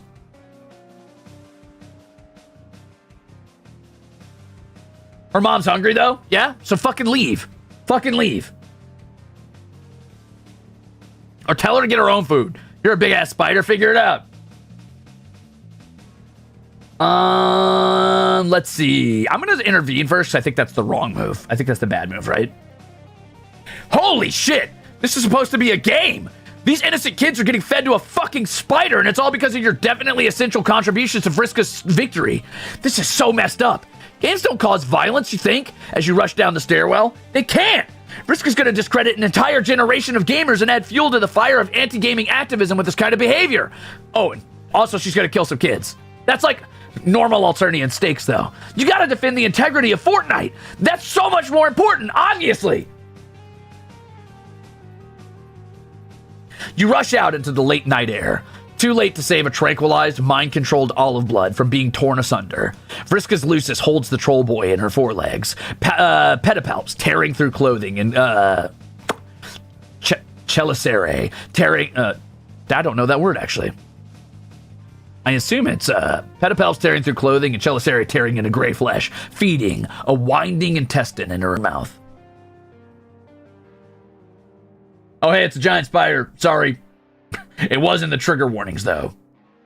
Not Fortnite! You feel like you're gonna yarts. You have no idea what you're doing, standing out here alone against the giant monster and this gaggle of mind-controlled thralls, but you gulp down some air and yell, "Stop!" Vriska turns to you, and she doesn't look like she's doing a lot better, frankly. She's got a similarly sick expression on her face, but something in her eyes is dead, resigned. Her expression crumples into a scowl. What the fuck are you doing here? She squints her one eye in pain, like there's a voice screaming inside her head. I know, okay? I know! I'm dealing with it! She steps up towards you, and you see cerulean dice appear one at a time between her fingers. The dice are sparking with cold blue flame. You suddenly feel as though you're going to have a very, very bad time. Oh yeah, her mom can communicate telepathically in her head, so her mom's probably telling her to kill me or get me the fuck out of here. First you fall asleep on me like a weenie, and I have to fight the last encounter all on my own. Then I carry you back to safety even though we just met? You owe me! Turn around and go back, now! You look up past her at the giant spider.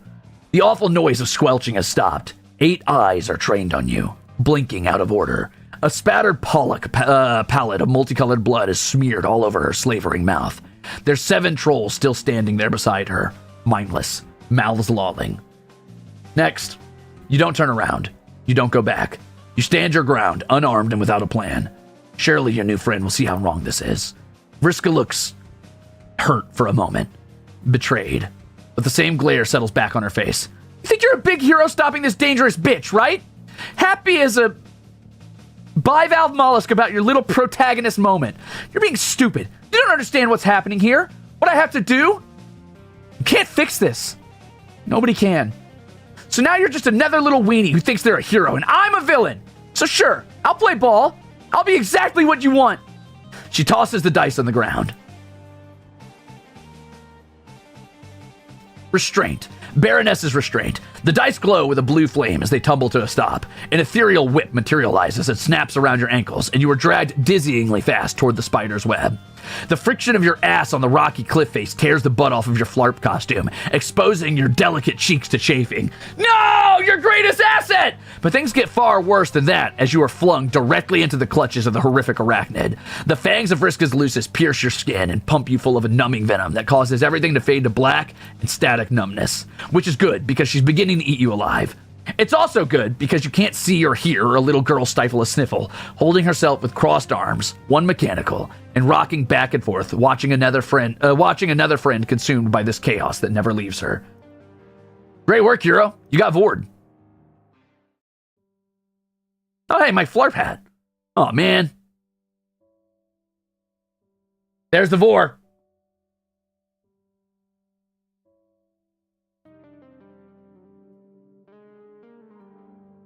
Anyway, her mom's pretty abusive, needless to say. And I'm not saying that is Vriska's fault. All right? I'm not victim blaming Vriska here. I'm just saying she could have made actionable change not to succumb to that, or at least be better when out of the clutches of her mother. But somehow she got worse, which is wild.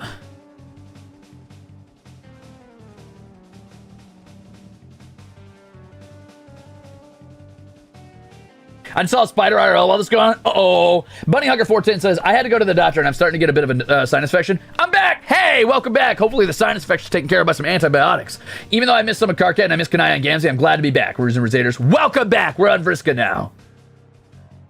She can be a victim and a bitch at the same time. Exactly.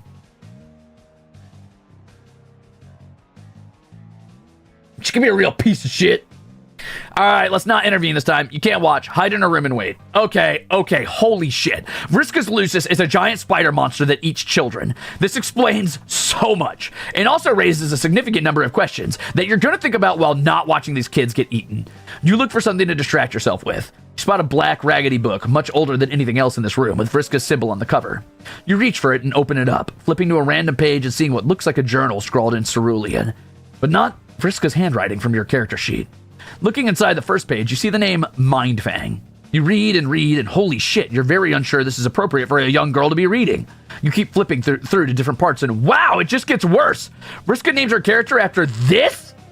You lose yourself in hate reading Mindfang's long stories about petty crime, dubious consent, and weirdly detailed descriptions of the outfits of a woman named Redglare. You're surprised then when Vriska walks up the stairs, hands in her pockets, looking at the ground.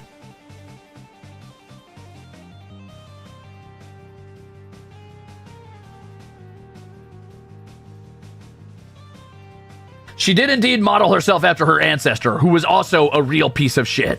It turns out all Sarkits are just douchebags. It is like baked into their bloodline somehow. She doesn't even look at you before sitting down on the floor across from you, cross-legged and staring 1,000 yards into the distance.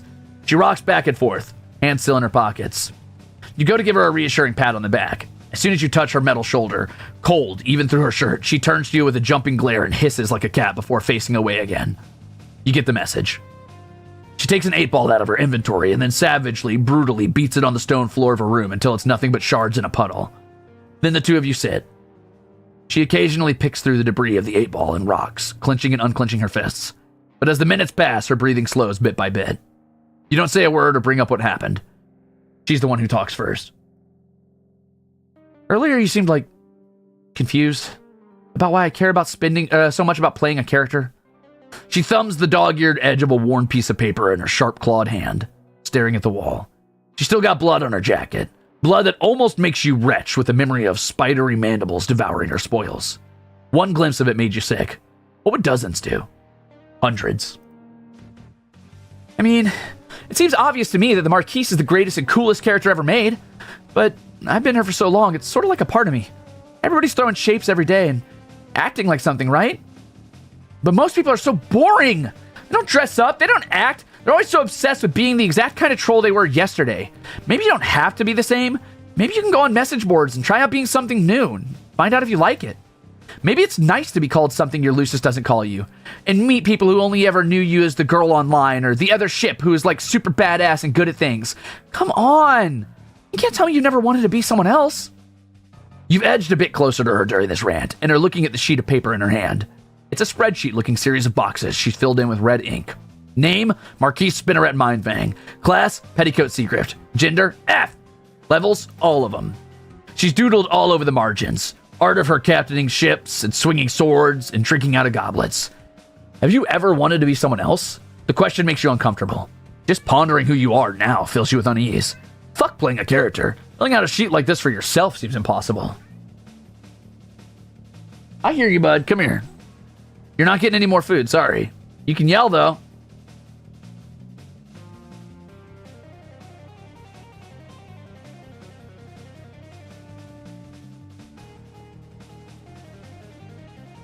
Hold on, I'm petting Arcturus. You gotta wait. Let him speak! He's streaming now, he's streaming. Oh, he's loving it. He's loving it, dude. He's loving it. You're so cute, bud. You're so cute. You're so cute. All right, go on. Go on. I'm sorry. I'll hang out with you later. Go hang out with Pollux. A piece of paper representing all your physical and mental attributes. A blank canvas. The common outlines thereon defining the boundaries of every conceivable personality. You don't even know how you'd fill in the gender box. You've been busy making friends, okay? Suddenly, she turns on you, and there's a desperate kind of crazy intensity in her good eye, like her gaze will burn you. You're gonna leave, aren't you? No. Yeah, of course. Everybody does. You think I like this? I used to have a partner. She didn't like it either, but she helped anyway. Like you, I guess. Except she didn't puke when she saw blood, and also not like you at all. She made rules. She loves rules. And I don't know if you noticed, but I'm not, like, big on those. Gamblegate queens broke rules all the time, and that's just what you've got to do to survive. To make the voice stop haranguing me. And, like, she heard her Lucis in her head, too. She didn't need anything from her. What's that even like? I've got to be the best. I have to. I didn't get all the levels just to look at them on the sheet. You saw me out there. It's dangerous. She tried to kill me and left me alone. And then I got even because that's what you have to do to get backstabbers. But I still don't feel even. It doesn't even bother her. Nobody ever cares. They just leave and move on, and I'm still stuck here on this stupid world. How are people mad at me for putting losers out of their fucking misery? This planet fucking sucks. Ooh, boy. That's a lot. You let her finish her tirade. She hasn't looked straight at you for the whole thing. You gently ask about how her Moirail, who you did just befriend, would feel about her saying she's alone. You see a lot of thoughts flicker through her head and a lot of expressions dance across her face. She settles onto a look like she's smelling something off. People always want shit from other people. Sometimes you know somebody and you can't describe, like, what your whole deal is. You grow up with these ideas about what you're supposed to do, how you're supposed to be. You get handed down these strict categories, tables in your player's handbook, and you read stories or journals or whatever that say this is a mate spread. You feel like this about them. And you have a Moirail that meddles with you because you're just too broken for her and she wants. Or you get told, oh, this is what a rival looks like. And then you look at your black date and it's just an absolutely repulsive, slimy eel who always wants you to kiss him and ew. Man, I could really upgrade in that department. But then there's someone that comes along and none of that stuff makes sense to you. You just like being with her. Or it's like, not even like, you just feel like shit makes more sense with her. I would say it's like you have this voice in your head saying you're not good enough all the time, but she makes it quiet. But I actually do have a voice in my head saying I'm not good enough. God, I'm not explaining this right. What I'm trying to say is, yeah, that's a doomsday device. Everyone leaves, nobody cares, and we're all waiting on a Callop to war. And look, I'm ready. I'm the best at war. It's just a big flarp. But I'd rather have a plan B. You give Vriska a moment to breathe. You don't give her a reassuring touch on the back, remembering her jump and hiss when you tried that last time. She's like a feral cat, this girl. Tangled, greasy hair droops over her shoulders that are always hunched up, like something would come for her throat if she's exposed it to anyone ever. You wonder if she ever let her shoulders down around the girl she's talking about. An ex, perhaps? Of course she did. You wonder if she ever will again. You hear a psst in your ear and a squirrely little laugh, and suddenly remember a green room, and that you've had this thought before somehow. You ask her the question that's been consuming you, or more accurately, not consuming you. Why were you left up here when everyone else got fed to the spider? She tenses up immediately when you ask this, and takes some time to clench her fists, then releases them. Some people are off limits. She has to eat, but she doesn't eat my friends when I bring her enough food. And you're counted as off limits? You're one of her friends? Oh my god, don't get a big head about it.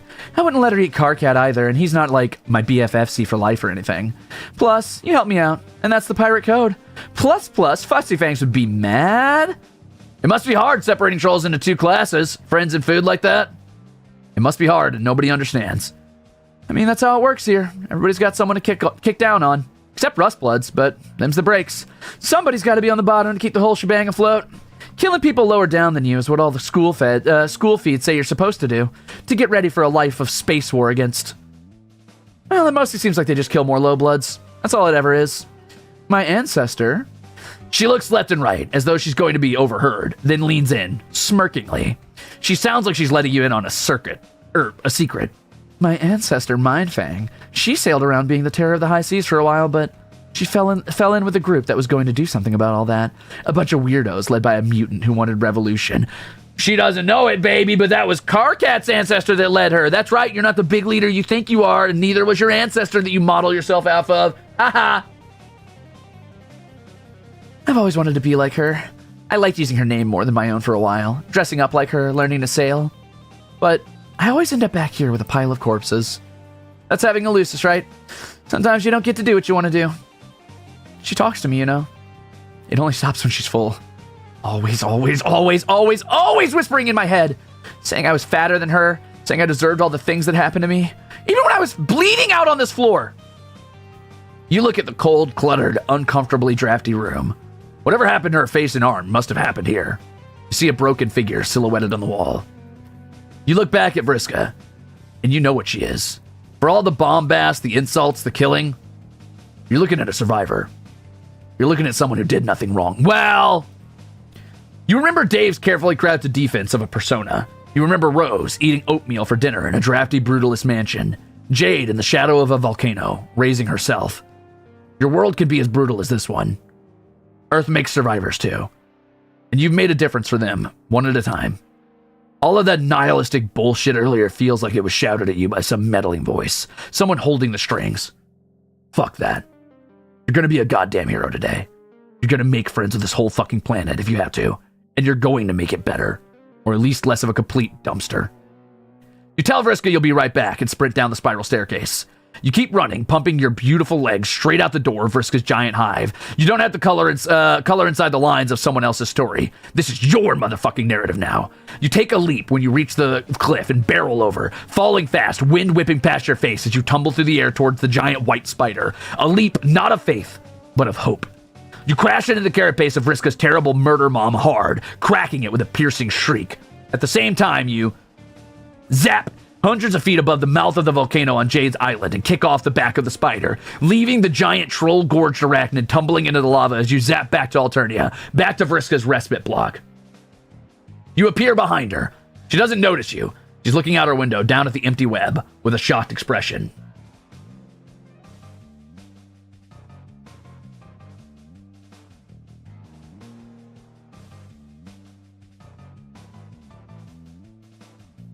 That's fair, Trekkie. Unfortunately, she never really gets redeemed. She does some things that are considered heroic, but even her death is entirely self-motivated, which is a shame. Still looking out the window, her stunned silence turns slowly into a grin, someone less generous than you would describe as shit-eating. Holy shit, Ruze! You actually did something! Hell fucking yes! Get fucked.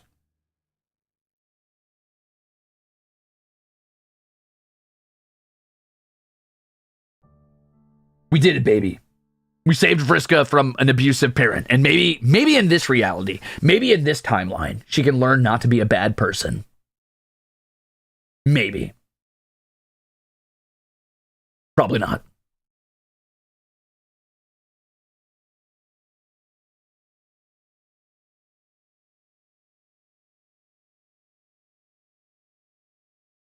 Maybe she gets therapy in this reality.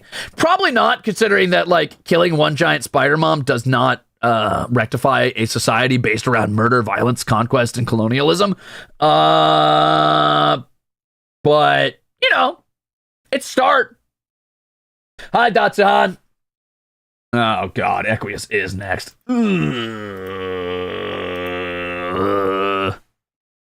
Maybe I don't do that. Maybe I wait till next time. Maybe we'll... this took a little longer to get through Vriska's route than I thought. We're already at 3.5 hours, and if I commit to Equius, I have to commit to Terezi, and that's a lot. Brother, brother,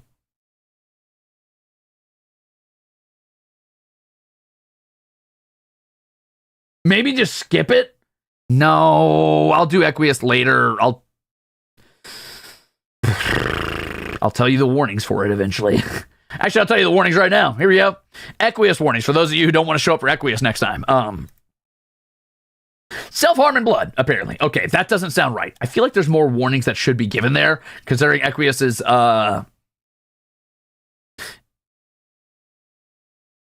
interests.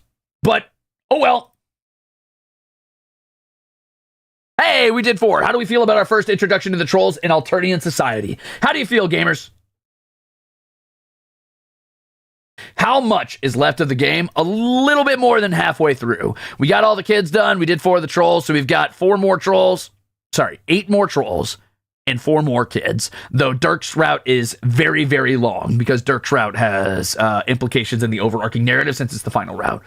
So we have a little bit more than halfway to go.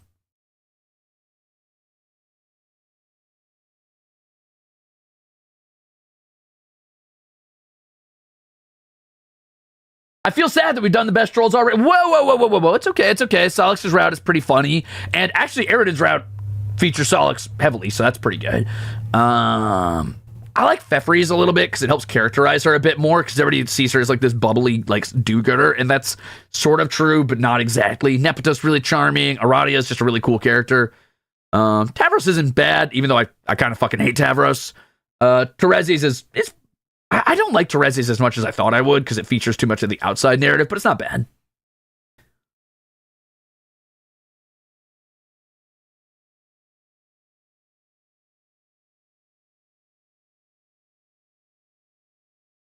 Bye, Muse Wallace. Hell yeah. This isn't like a super long stream, but also it requires me using a lot of voices that aren't comfortable for me to like talk in. So it does wear me down pretty bad. And I do need to save my voice for tomorrow. So I do love Karkat. Karkat's a great character. He's even better in the webcomic. Oh my god. Oh my god. His like intro speech. You guys want to do like I could give you one little rant from Karkat. You guys want a free rant from Karkat? Here, let me pull up the music from this one, and I'll give you Karkat's intro speech when he first talks to John. And then we'll call it even.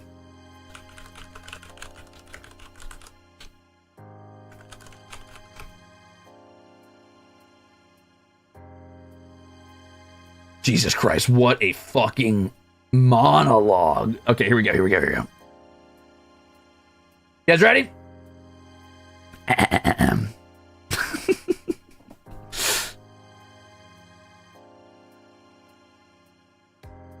Ruze, can you do a Karkat voice? No. Attention, worthless human. This is your god speaking. It is a wrathful god who despises you more than you could have possibly dared to fear. I have watched your entire pathetic life unfold. I have observed you while you would quake and tremble in personal prayers of shame, while you pleaded forgiveness for being such a wretched, disgusting failure on every conceivable level. Prostrate before the stupid and false clown gods you have scribbled on the walls of your block. Bogus deities worshipped by a primitive paradise planet. But your prayers will not be answered. There are no miracles in store for you, human. Only my hate. It is a hate so pure and hot it would consume your sad, underdeveloped human think pan to even contemplate. It is a hate that to fathom must be put into song, shrieked by the 10,000 rowdy shout sphincters peppering the gruesome underbelly of the most truculent god the furthest ring can muster. It is a hate that made you and will surely destroy you. My hate is the lifeblood that pulses through the veins of your universe. It is my gift to you. You're welcome for that, you ungrateful piece of shit. What a little bastard. I love him. I love that little fucker.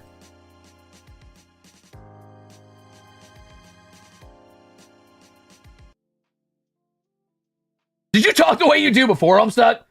Like, maybe not as colorful. I think I was pretty verbose, but I don't think I used as much, uncolorful like use of the vocabulary I have, I guess is what I'm saying.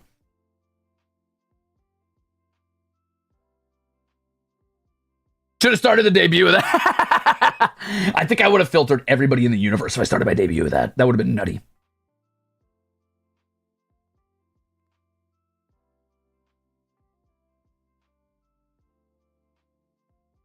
Well, the funniest thing is people in chat saying they understand now why you talk like that. Actually, I came first. Okay, I've been around since the Big Bang. Let's right into Battle Senpai because it looks like he's playing Dark Souls Remastered. Thanks for hanging out, gamers. Do not forget, tomorrow's the big day. I'm going to be interviewing James Roach, who is the current director of HOMESTUCK. I'm going to be asking him a bit about himself, a bit about HOMESTUCK, and we're just going to shoot the shit and vibe. I will be having another little HOMESTUCK stream, maybe the biggest HOMESTUCK stream that's ever happened. Who knows? Who knows? But hey, I'm going to get the fuck out of here, gamers. Thanks for hanging out. Thank you for vibing while I played Pesterquest. What else is going on this week? Hold on. There's something else. One sec. Wrong button. Oh, the day after that, I'm doing Dark and Darker with Armis. Theoretically, I'm playing that with Octavio and Gerard, and maybe even Goldie, depending. It depends on what Goldie ends up doing or how well he's feeling. I know he's feeling a little sick right now, which, he needs his rest, so that's something I'm definitely not going to press him on. And then I'm playing Grounded with Axel Senpai on Friday. And Saturday, I'm excited to do more world building for Hollow Marches. I'm hoping to ramp that production up as fast as I can to get that campaign going. We'll see. All right. And that is it from me. Thanks for hanging out, gamers. Let's go say hi to Battle Senpai. He's playing Dark Souls Remastered. So I guess, toss your hellos and your goodbyes and whatever it is you need to do. Let's go, baby!